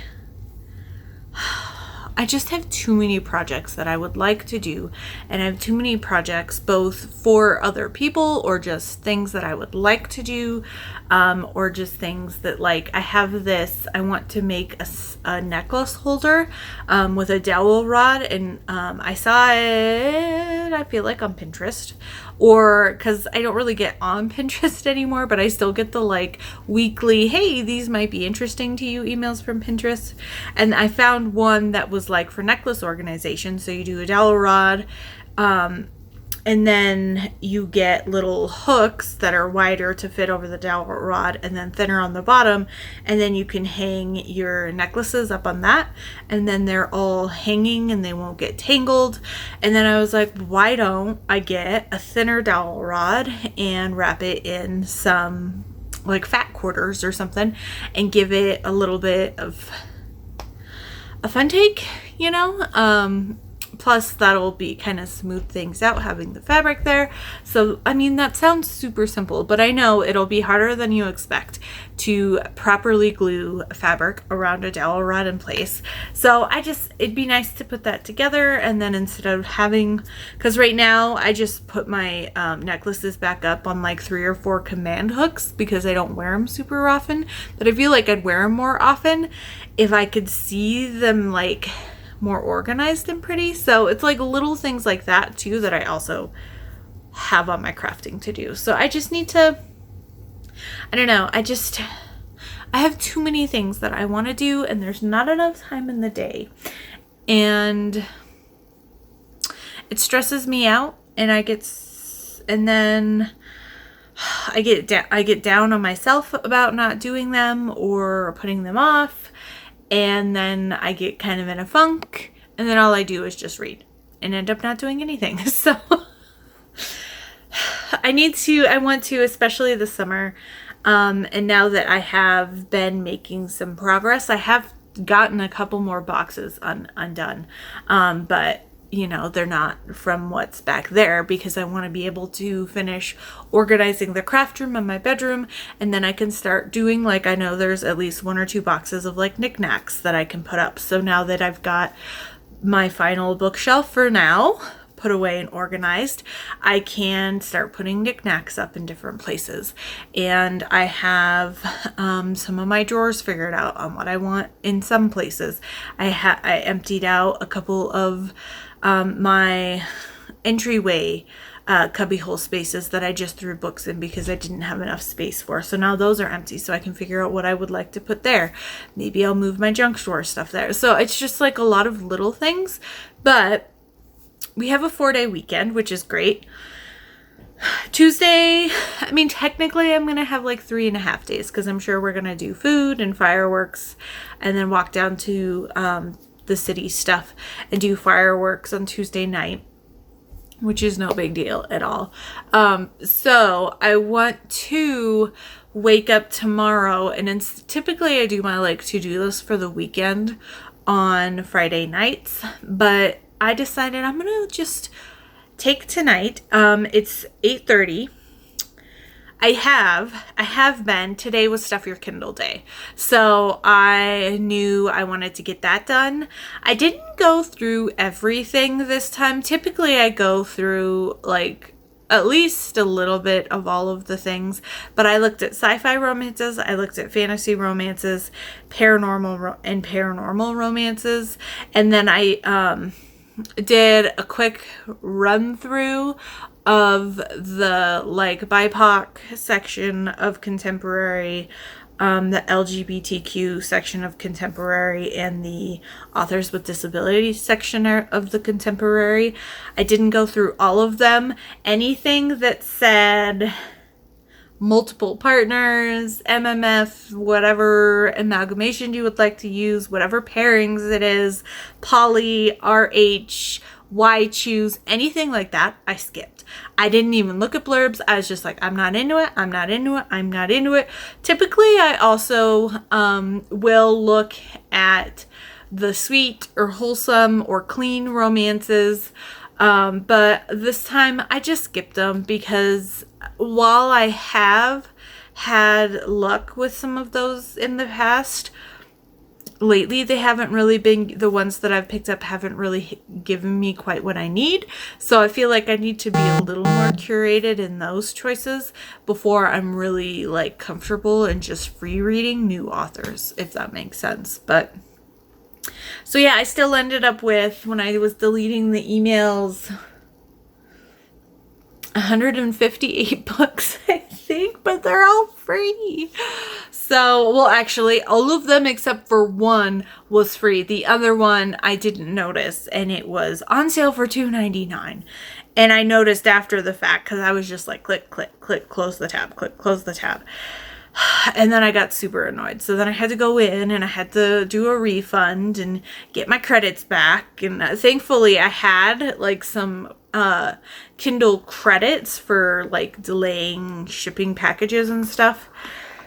But I don't know how long it's going to take to get those back. But I was kind of annoyed that I was just like, this is supposed to be free Stuff Your Kindle Day. Why are we sneaking one in that isn't free? What's fun is, and there were also quite a few of them. I feel like not as many, but some of them I did already own, either from previous Stuff Your Kindle things or from, like if it's an author that I follow or a friend of an author that I follow their newsletter for, you'll get notices for when ebooks go up for free there. There weren't near as many as there were the previous Stuff Your Kindle Day, which is good because that meant there was a lot of new authors or a lot of new books offered in there. But I really, if you have some favorite authors, I definitely, especially in the fantasy realm, there's quite a few authors that I like, and there's quite a few that I'm very intrigued to read, but I haven't picked up yet. But I have like a 5-book series of theirs all for free because, you know, this one was free for this Stuff Your Kindle, and then book 2 was offered later, and then book 4 was free for newsletter subscribers for a month, and then, you know, book 3 was the next Stuff Your Kindle, and then the current release was on sale for like 99 cents that I bought with a credit, or it was like free for 24 hours or a weekend kind of a situation. So I just, if you have some Kindle authors that you really like, Stuff Your Kindle or Stuff Your e-reader doesn't just do Amazon, but I do the Amazon one because it's easy. So next time I open up my Kindle, it will take forever to load because it auto downloads anything I buy. And maybe I should change that, but it has the space, right? But also things like this is why my previous Kindle before it died had over 5,000 books on it.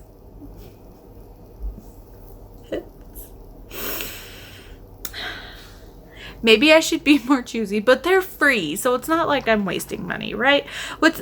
So I'm pretty excited. There was a lot of new historical indie authors that I saw that I'm super intrigued by, and quite a few of them. This is a book offered that is a part of the that is also in KU, but it was just free to buy right now, which is even better because I love expanding my new historical authors I'd love to try, especially on KU offerings. Not that I've read very many, but I do have a list that I am keeping track of them on, so that'll be interesting. But yeah, so that's it. And I had an audiobook that I started yesterday, which we'll talk about in a second. And so I finished listening to that while I was doing my shopping. If you were wondering, I did make a thing of iced tea. This is, as you can tell, this is typically clear. This is a color changing cup. So the color isn't quite true to form, but this is a mix of a Tazo hibiscus berry tea, and their iced tea bags are a little bit bigger. And then I did 2 bags of the Celestial Seasoning strawberry kiwi because the Tazo one I've made before, and the hibiscus is just so overpowering to the berry. It's almost too tart. It makes it unenjoyable level of tartness for me, which is weird because I will just eat a lemon. But adding 2 of the Celestial Seasonings bags of the strawberry kiwi has definitely upped the berry flavor and the fruitiness, and now it's like a pleasant tart. And I typically don't sweeten my teas, especially iced teas. I will throw in a touch of honey here and there or a little bit of rock sugar when it comes to like hot teas, but I usually don't sweeten iced teas unless I buy it like I get like a specific thing of sweet tea. But this is pretty good. It'll be great. It'll be super fun to drink during the weekend. And it's a gorgeous color. So if you were wondering, that's what I'm drinking. So let's talk books first, since I did kind of mention it. And then we will do the quest calendar and wrap up this week. So Last night I did finish The Elusive Lord Everhart. Did I finish it last night? Maybe I finished it Wednesday night. I don't know. I finished it in the last 2 days. That's what I can tell you.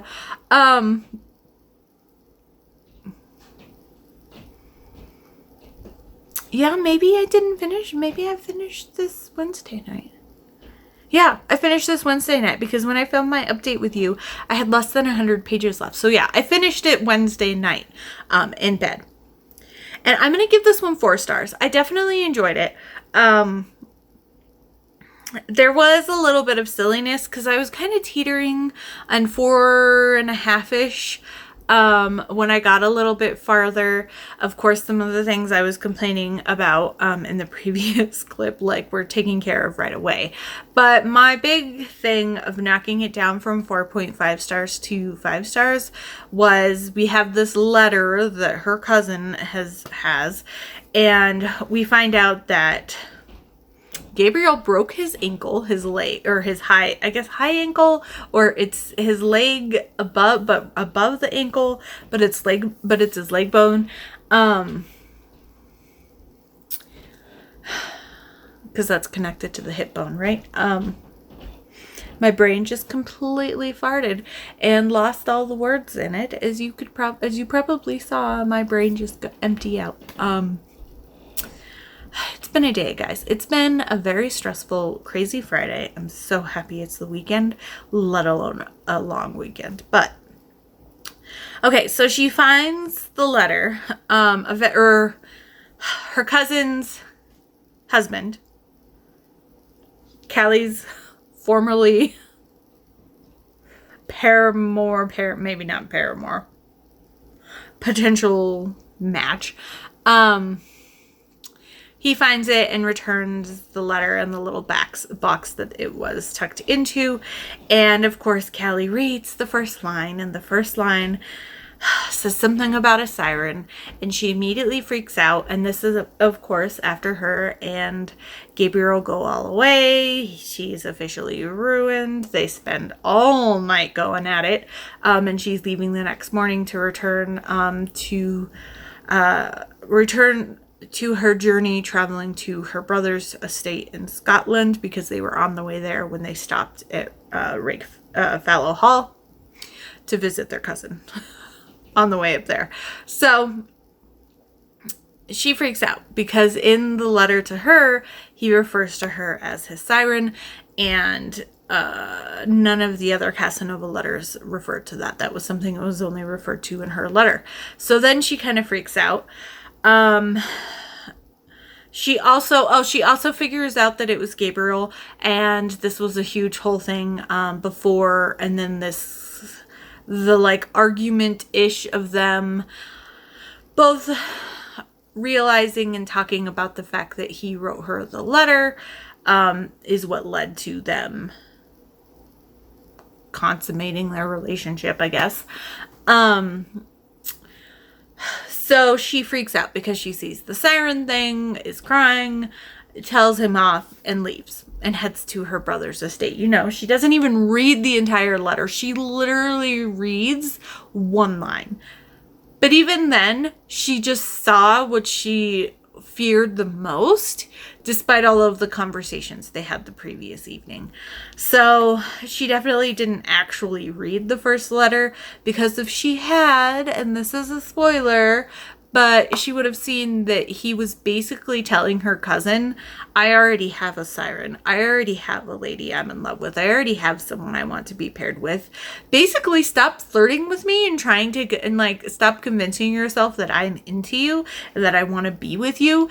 And I guess this is the thing that her cousin has done, and her poor husband is just like, yeah, this is like the third man that she's done this with. But I actually trust my friend, Gabriel, to not go there. And he just kind of didn't like take his wife in hand, so to speak. Not that he should have like beat her, but like try to control what she's doing over there and let her know that it is not okay for her to be propositioning his friends and people that he's close to for an outside relationship. So it's, I don't know. I guess he broke his leg while she was trying to make her move on him and he was escaping from her, and then there was a carriage accident and it was this whole thing. So on top of it all, we have her cousin thinking that Gabriel is like falling in love with her and she needs to run away with him. So that was just a little silly, but okay, fine, whatever. I just didn't like that Callie didn't actually read the letter. And then she stomped off. And then, of course, Gabriel comes and he asks her brother and her father for her hand in marriage. And then he just has to convince her. So that portion after the third act breakup, so to speak, was a little rushed for me. But overall, I still really enjoyed it. I was swept away. And as you could tell from the very beginning of this book, and 4 stars, 4 happy and lovely stars for this. As for what I applied this to for reading challenges, for Gildathon, I used this for Hearth and Home, which is a book that makes you feel cozy. For the Summer Reading Challenge by the Buzzing About Romance podcast, I used this for a read a book that's been on your TBR for 1+ year. And according to my Goodreads, it's been over 4 years since I clicked want to read on this. For Once Upon a Readathon, I'm applying this to just the straight 100 points. For the 2023 Summer Musical Tour Reading Challenge, I'm applying this to the Jonas Brothers tour, and that one of the prompts for that is sibling or family in the story. And we do have Callie traveling to Scotland with her brother and her new sister-in-law, and then her cousin and her cousin-in-law. So yeah, there's family abundance in here. And then Gabriel's father and grandmother show up, which I didn't put together, but Gabriel is cousins with Rathborn, who is the hero from the first book in her Wallflower series. So that's her first published book, if you don't. And then there's the novella that's the prequel novella. And well, it's a 0.5. It's not really a prequel novella. It's just one of the other friends. But the first full book, Daring Miss Danvers, I'm trying to see. Yeah, Daring Miss Danvers. And then it's something Miss McFarland. No. It's Daring Miss Danvers. Because that's Emma's book. And then we have Maribeth's book. And then the last one was McFarland. Finding Miss McFarland, I think. Maribeth is Wakefield. Winning Miss Wakefield, I think is what the second book was.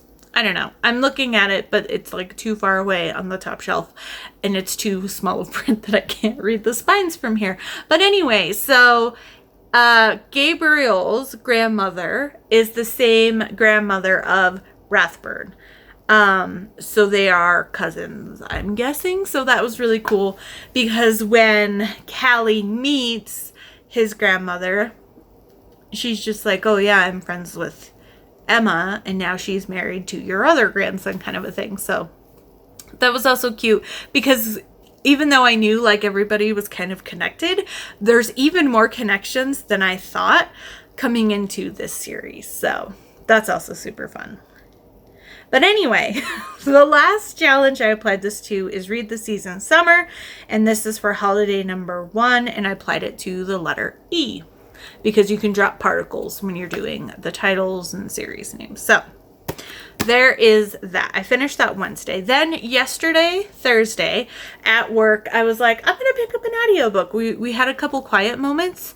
And so I was like, let's pick up an audiobook. Music wasn't hitting me right. Podcasts weren't hitting me right.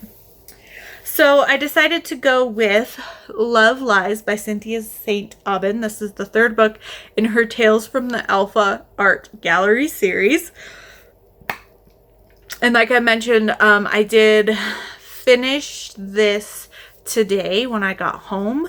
So I started it yesterday at work. I listened to a good chunk last night while I was doing things after I finished Secret Invasion in my podcast.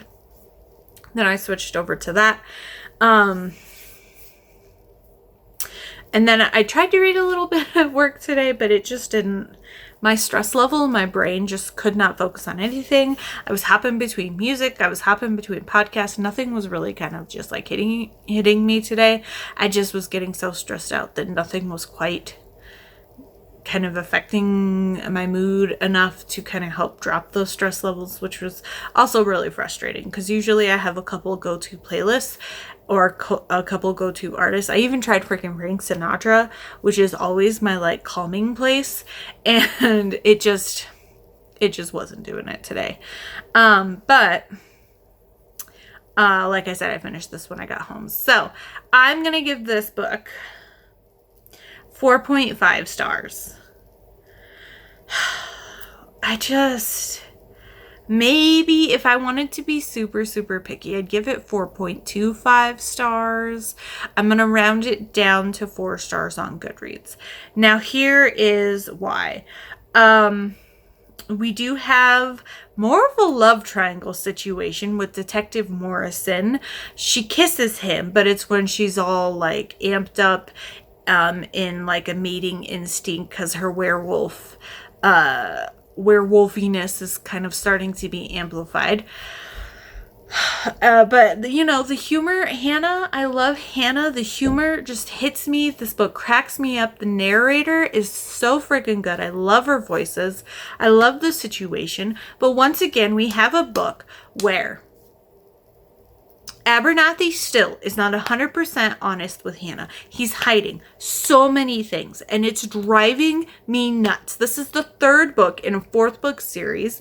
I would have preferred them to get together and be together near the beginning of this book, or at least be in a full relationship and not questioning there and having him be more open with her, and have this book be her coming to terms on if she wants to actually sleep with him and then turn into a werewolf and be mated and do the whole thing, or then say, I don't want to be a werewolf and take a step back, but have them at least be together in a committed relationship.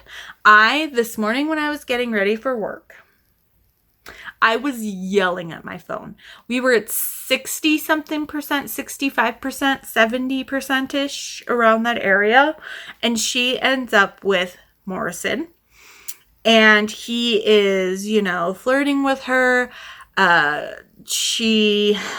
So in this book, we're dealing with a potential war that's starting between the vampires and the werewolves. There's a lot of interesting history and world building mythology for these two people, or these two creatures, which was super interesting. I loved her twist on ancient history and how it fits into these. Plus we get ancient Egyptian history that's set up for a lot of it as well. Like Anubis, one of the original werewolves. Come on. I loved it. I loved it. But I was yelling because Morrison was like, there's people partying at your house. Just come to my house. You're fine. And she's just like, I don't want to sleep with you. I don't feel like I can control myself around you. She doesn't want to go there because she's realizing that she's falling in love with Mark. However, at this point, Mark has flat out told her, I think he said, I can't fall in love with you. Not I won't. I can't remember what he said. It was either I can't or I won't. And I know there's a difference, but I can't remember. But she tells him, she finally is like, I'm in love with you. And he says whatever he says. I can't or I won't fall in love with you. I think it's won't. Now that I'm thinking I won't fall in love with you. I don't know. He says something along those lines. And she's like, well, I guess I'm putting in my resignation because I can't really work with you. And then she comes home and they're in Scotland for a council meeting between higher ups of werewolves and vampires. We also meet Mark's dad, who was the acting werewolf king, because the actual werewolf king is not doing his duties right now. And you might be able to tell who it is, but I don't want to say who it is in case you want to read this. But anyway, so Hannah's back and Morrison is there. And he takes her back to his place because a unicorn's throwing a party at her apartment because they gave this unicorn her apartment to stay at because she was in Scotland. But Steve took the cats, so they were safe. And so she's there with Morrison, and I'm just like, don't sleep with him. Don't sleep with him. She kisses him. And I'm just like, what are we doing? What are we doing? I was yelling. I was like, Hannah, what are you doing? I don't care how horny you are. We are Team Mark. Stop this. Then she's doing a do's pros and cons list of choosing Mark over Morrison. And I'm like, this isn't supposed to be a love triangle. Let's not suddenly make this more love triangle-y than it is. And the little bit it was kind of already, I was already getting annoyed. I was yelling at the audiobook, and she doesn't sleep with him. But I was just so frustrated because I was like, we needed to be done with this push and pull between them at the beginning of book 3.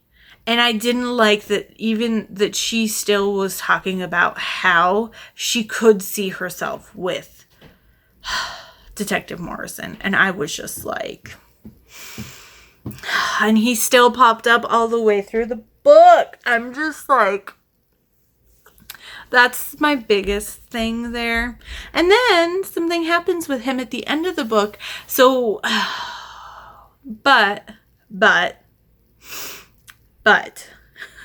if you were hoping with me and you are debating on if you want to pick up the series, because as you can tell, I am having a little bit of frustration with the romance aspect, Hannah and Mark do officially mate at the very, very end of this book. So I'm hoping book 4 is her dealing with being a werewolf now, and we really kind of get her and Mark becoming together as a real couple and dealing with things.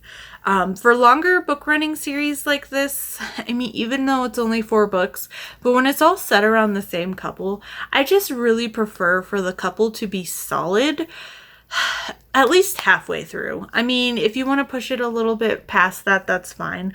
But I prefer the 50-ish%, because then we can get, I just think that's part of the fun. Think Cat and Bones, Kate and Curran. I'm looking at my shelves and there's nothing else in the front really. I mean, if we want to do Sarah J. Maas, Farah and Reese, and Aylin and Rowan, and Alona Andrews, their Hidden Legacy series. If you look at each of the trilogies, I want them to be, even if they're not full-on romance, at least not be sleeping and doing stuff with other people or kissing and making out with other people, and really be that torn on who you're going to choose, especially because it feels like a fated mate situation here. So we will see how book 4 goes. I'm hoping I might be able to squeeze it in sometime in July and get the series done and over with. But I still have to give it 4+ stars because the humor is so good and Hannah is so much fun. I don't know if I don't know if I'd enjoy these books as much if I wasn't listening them in an audiobook, because the narrator, I know I said this, but the narrator is so good. She cracks me up. The way she does her inflections.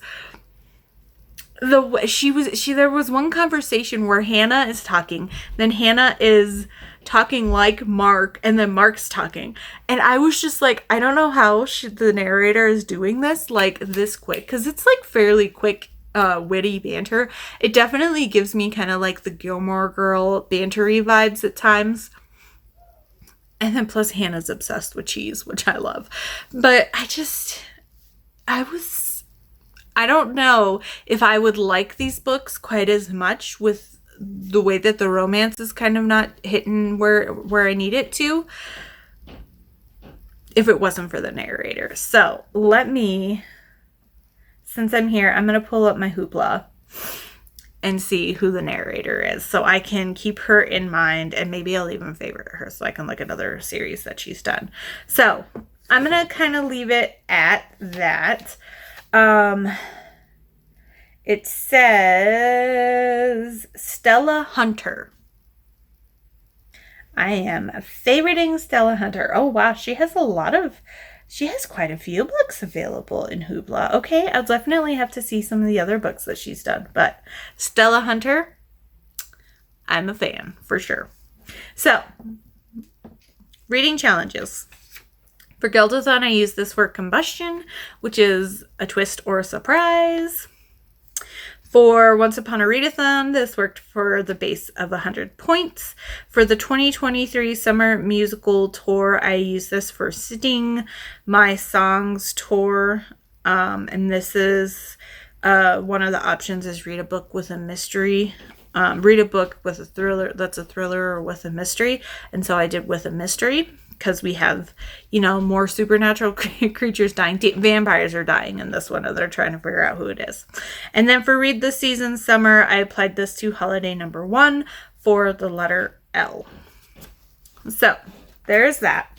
Then this morning, after I was done getting ready for work, I had a little bit of time. So I was like, I'm going to sit down and I'm going to read.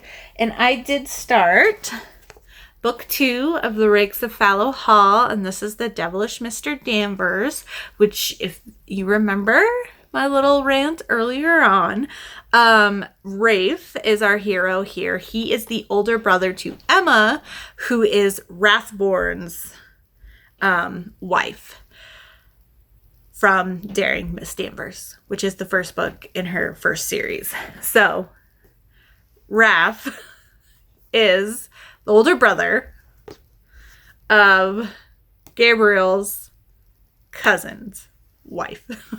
So they're related. They're extended family, related by marriage. So this one I'm very intrigued in. I am on page 56. That's how much I read this morning before I went to work. And this is what I'm going to spend the rest of my night reading, and I will most likely finish this because I am definitely flying through it a little bit quicker. This one I feel like is going to be kind of angstier. We'll see what's kind of going on. So basic premise of this is there is an estate a couple houses down from Fallow Hall, and it is called Grayson Park, and it is part of the Sinclair family. Now, Raph has history with the Sinclair family. He was engaged to Ursa Sinclair, and then on the day of the wedding, she ends up running off with a wealthy fur trader in America and leaves him standing at the altar on their wedding day. But he has really wanted Grayson Park. He actually made it a stipulation to get it added to part of her dowry because he really wants Grayson Park. It's not mentioned right away, but he talks about treasure in the attic. And there is mention of it meaning something to their family. So I don't know if it's actually like monetary treasure or if it's something familial importance. It seems like Grayson Park might have been in the Danvers family previously, and then his father does mention, because they are when he is in London, he is at Emma and Rathburn's house because Emma's giving birth to their first baby. Plus we get to see Winterbourne and his wife, which is the prequel novella from the first series. They have a little boy already born. And so it's just so fun to see like everybody all like happy and living their lives from the first series, and see just, I don't know, it just makes me so happy, and I love it when historical authors do this. So his father mentioned something about it being lost like they gambled it away or something kind of like that. So it used to be in the family. He wants it back. So he sees that it's kind of dilapidated, and he offers to Ursa's mother, Lady Sinclair, to purchase it. It is falling apart. It is not worth very much, but she wants 2,000 pounds and then another 8,000 pounds by the end of the year. Well, he is at Fallow Hall and he notices smoke coming out of the chimneys, and he's just like, I better go check that out because I am in the process of purchasing this house. Well, what he doesn't know is that this estate was their grandfather's, the Sinclair grandfathers, and he has willed it to Hedley Sinclair, who is Ursa's younger sister. But nobody knows that she has a sister. Oh boy, I was crying this morning. Once again, getting me with the gut punch. Hedley is... We don't know exactly what's going on. She may or may not be a bastard, or I don't know if it's of the father or of the mother. But it's mentioned quite a few times that, she doesn't look like the other Sinclair. She doesn't have typical Sinclair coloring. Her sister was a horrible person and very greedy, and basically convinced their parents to keep Hedley away from the ton, away from this, and away from the season. She always wanted new dresses. She always wanted new, baubles and things. She had to be the belle of the ball. So that left nothing for Hedley.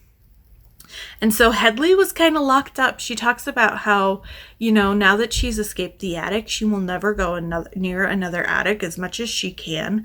But when the grandfather dies, he wills it specifically to Hedley. But her parents, her mother is the only one who's still alive, is not giving her any sort of allowance money. So this is all that she has. She has escaped home finally. And in this dilapidated thing, she says it's only worth like 700 pounds anyway. But so when Raph comes over here, he finds her and he doesn't recognize her. But he did meet her once or twice. But Hedley talks about how, she's always been invisible, and, she was always looked poorly upon, and basically her sister was so greedy for attention and everything that she kind of forced Hedley to kind of be pushed in the back, so to speak, by her parents and by the servants, and like all of the focus needed to be on Ursa.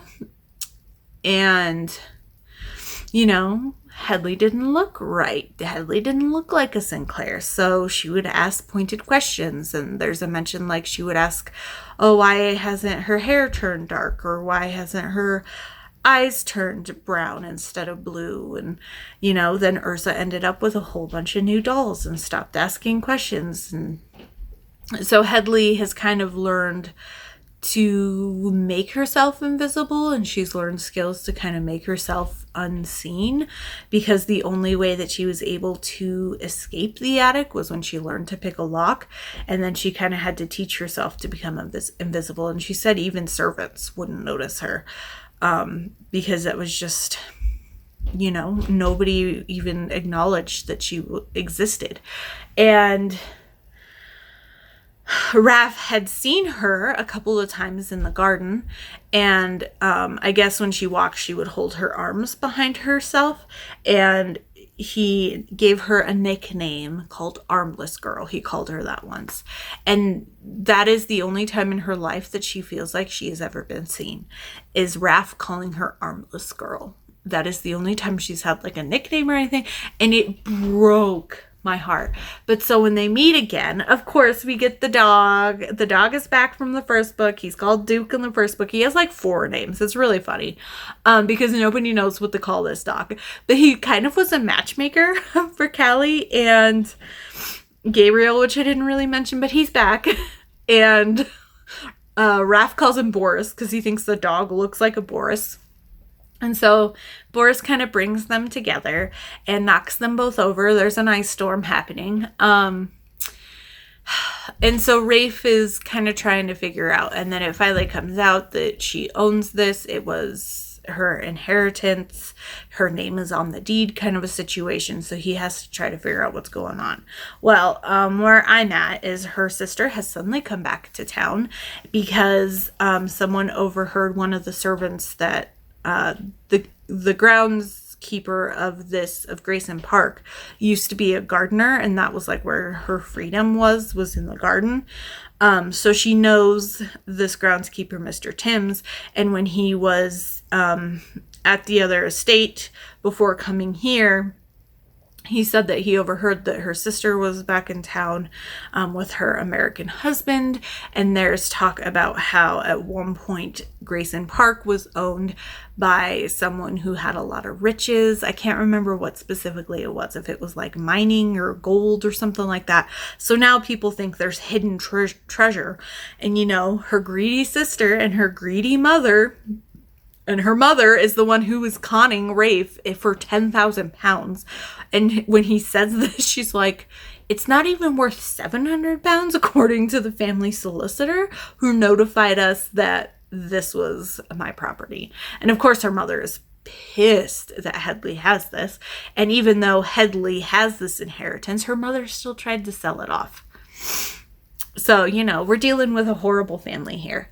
But I think it's going to be difficult when we finally kind of hear exactly what Headley, I mean, it's already kind of difficult, but when we really hear what happened to Headley, why she was kind of treated the way she was. But Raph, you know, being left at the altar, has a hate for all Sinclairs. So he... You know, it's going to be a hate to love, which I'm not a big fan of. Well, although this is more hate to love, but at the same, I don't know. When they have their first meeting in like the present day, so to speak, she is happy he doesn't recognize her because she knows he probably hates all Sinclairs after what her sister did to him. But at the same time, she feels a little sad, even though she has grown. She's now a young woman. She has, you know, she's grown into her curves. She's not a gangly little teenager anymore. But a part of her is still also sad because he was one of the few people in her life who actually noticed, you know, hey, there's a person standing there. And... you know, spoke to her and made her feel just for a split second she wasn't invisible. And then for her not to recognize her, you know, it hurt her a little bit. I feel the tears, you know, it hits you deep. It hits you deep, especially if you have felt at times like you yourself are invisible or unseen or... you know, unwanted in your family kind of a situation. So that might be hitting a little too close to home. And that's why I'm like a complete wreck by it. But I'm very happy to see what happens. Of course, we have the bet. I don't think I noticed this. The 3 rakes have a bet between the 3 of them for a year to not be married. And... 10,000 pounds, so 5,000 pounds each for the last man standing, or they'll all get married. And Rafe needs the money. So his plan now, he hasn't come back from London, but he's talking to his father about his plan on to get the money, is he's going to set Headley up with Montwood, who's our other bachelor, who is... book 3. And then he can win the bet because he just won't have to get married by the year's up. But Headley, now that her sister has popped back up and her sister has visited, her sister is very, very rude.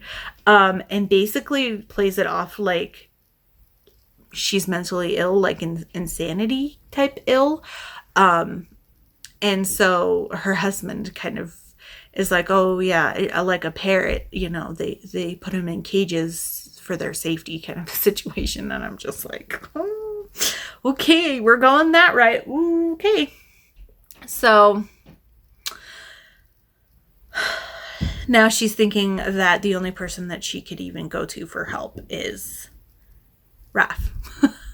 But she loses Grayson Park if she gets married. So I'm like, how is this going to work? So as you can tell, I'm very, very intrigued and I cannot wait to read more. I'm going to try to finish this tonight so I can, even if I don't get all of it, if I read most of it tonight, I'm still going to count this as a book read for June, even if I technically don't finish it till tomorrow. But I'm going to get through most of this, if not all of this tonight. So I'm excited. All right. I've been talking a lot. But we had some catch up to do. See, if I just film every day, we just have like really quick 15-minute clips. But if I don't film for even just one day, and then we have 2 days to talk about, we're going on 50 minutes. I swear. I just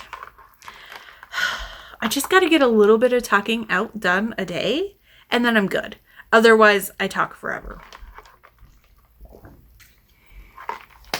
Okay, let's do the quest calendar. And hopefully it's not super long. So, we are at the weird bar. Oh, that's right.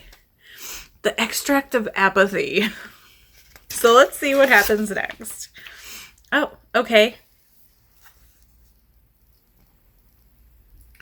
That is our captain. This is our captain. An emergency broadcast is sent out and interrupts all communications and media channels among registered ships. Captain Kalis pulls up the broadcast on the bridge's holographic display.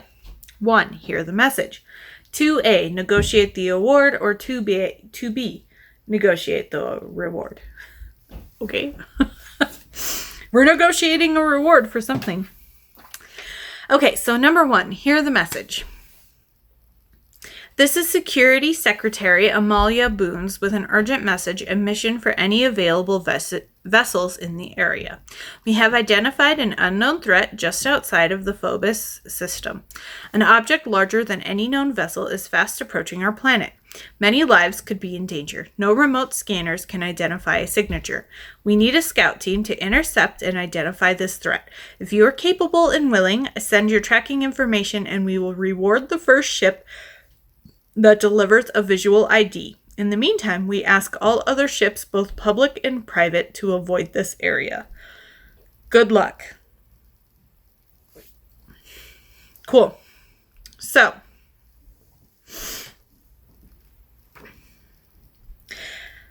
no matter which negotiate we choose, we will be in the same results section. As you can see, it says 2A, 2B, and then all of the results together. So it's not going to really matter too much which one we choose outside of potential bonuses to our rolls. So we have Charisma Reminder Persuasive or Strength Reminder Intimidating. I'm going to go the Charisma route. So we do not have Persuasive, but our Charisma is a +1. So we get a +1 to our D20 roll. Hold that thought. We have text first. This is mission moment. This is mission momand. We're going to go with momand. I wonder if that's supposed to be command. I don't know. All right. On behalf of the secretary of the Security Secretary, Amalia Boons, we are sending you to the current coordinates of the object as we are tracking it. We may also request you to remain in the object's vicinity should we need to administer further orders. We understand the danger this puts you and your crew in. If your virtue is, we are at 10. Positive 10, that's the highest we can go. So we are 4 or more, so we gain a +3 bonus to our roll. So we get a total of +4. And that is a 15, so 19 total. If the result is 15 or more, we can advance you a payment of 10 credits. Upon successful completion and identification of the threat, we will pay you 10 credits. Add 10 credits to your inventory. So we should get another 10 when things are figured out. Perfect. So there is that. There's the special holograph. So let's see what today brings. Oh! Okay, interesting. it looks like we potentially get to hire new crew members. Several individuals with varying skill sets asked to accompany you on this important mission. So we have an analyst who's 20 credits, +1 to integrity, and gives us the student skill. And then the mechanic is also 20 credits, +1 to integrity, and plus engineering. We need engineering. I do have student. So I think I'm going to hold off on getting this guy, but we are going to hire this mechanic. Plus he looks super cool. He's very cool. And then we can have engineering.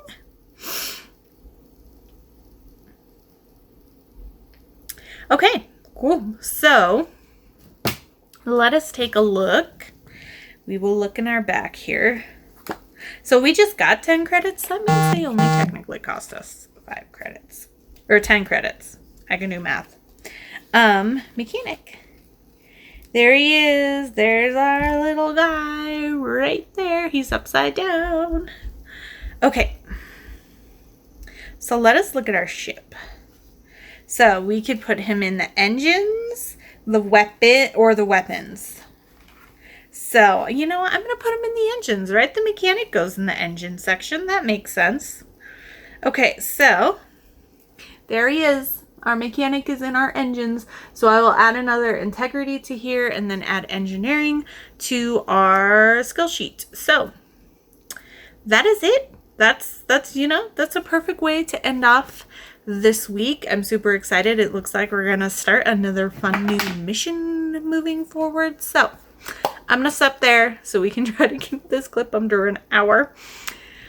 Thank you so much for watching. Don't forget to like and subscribe. If you'd like to leave me a comment below, let me know if you have any fun plans that you did for 4th of July. If you're not in America, if you just had any fun plans for this past weekend. If you'd like to just leave me an emoji, leave me something red, white, and blue related, because why not? But otherwise, I will see you all soon with another video.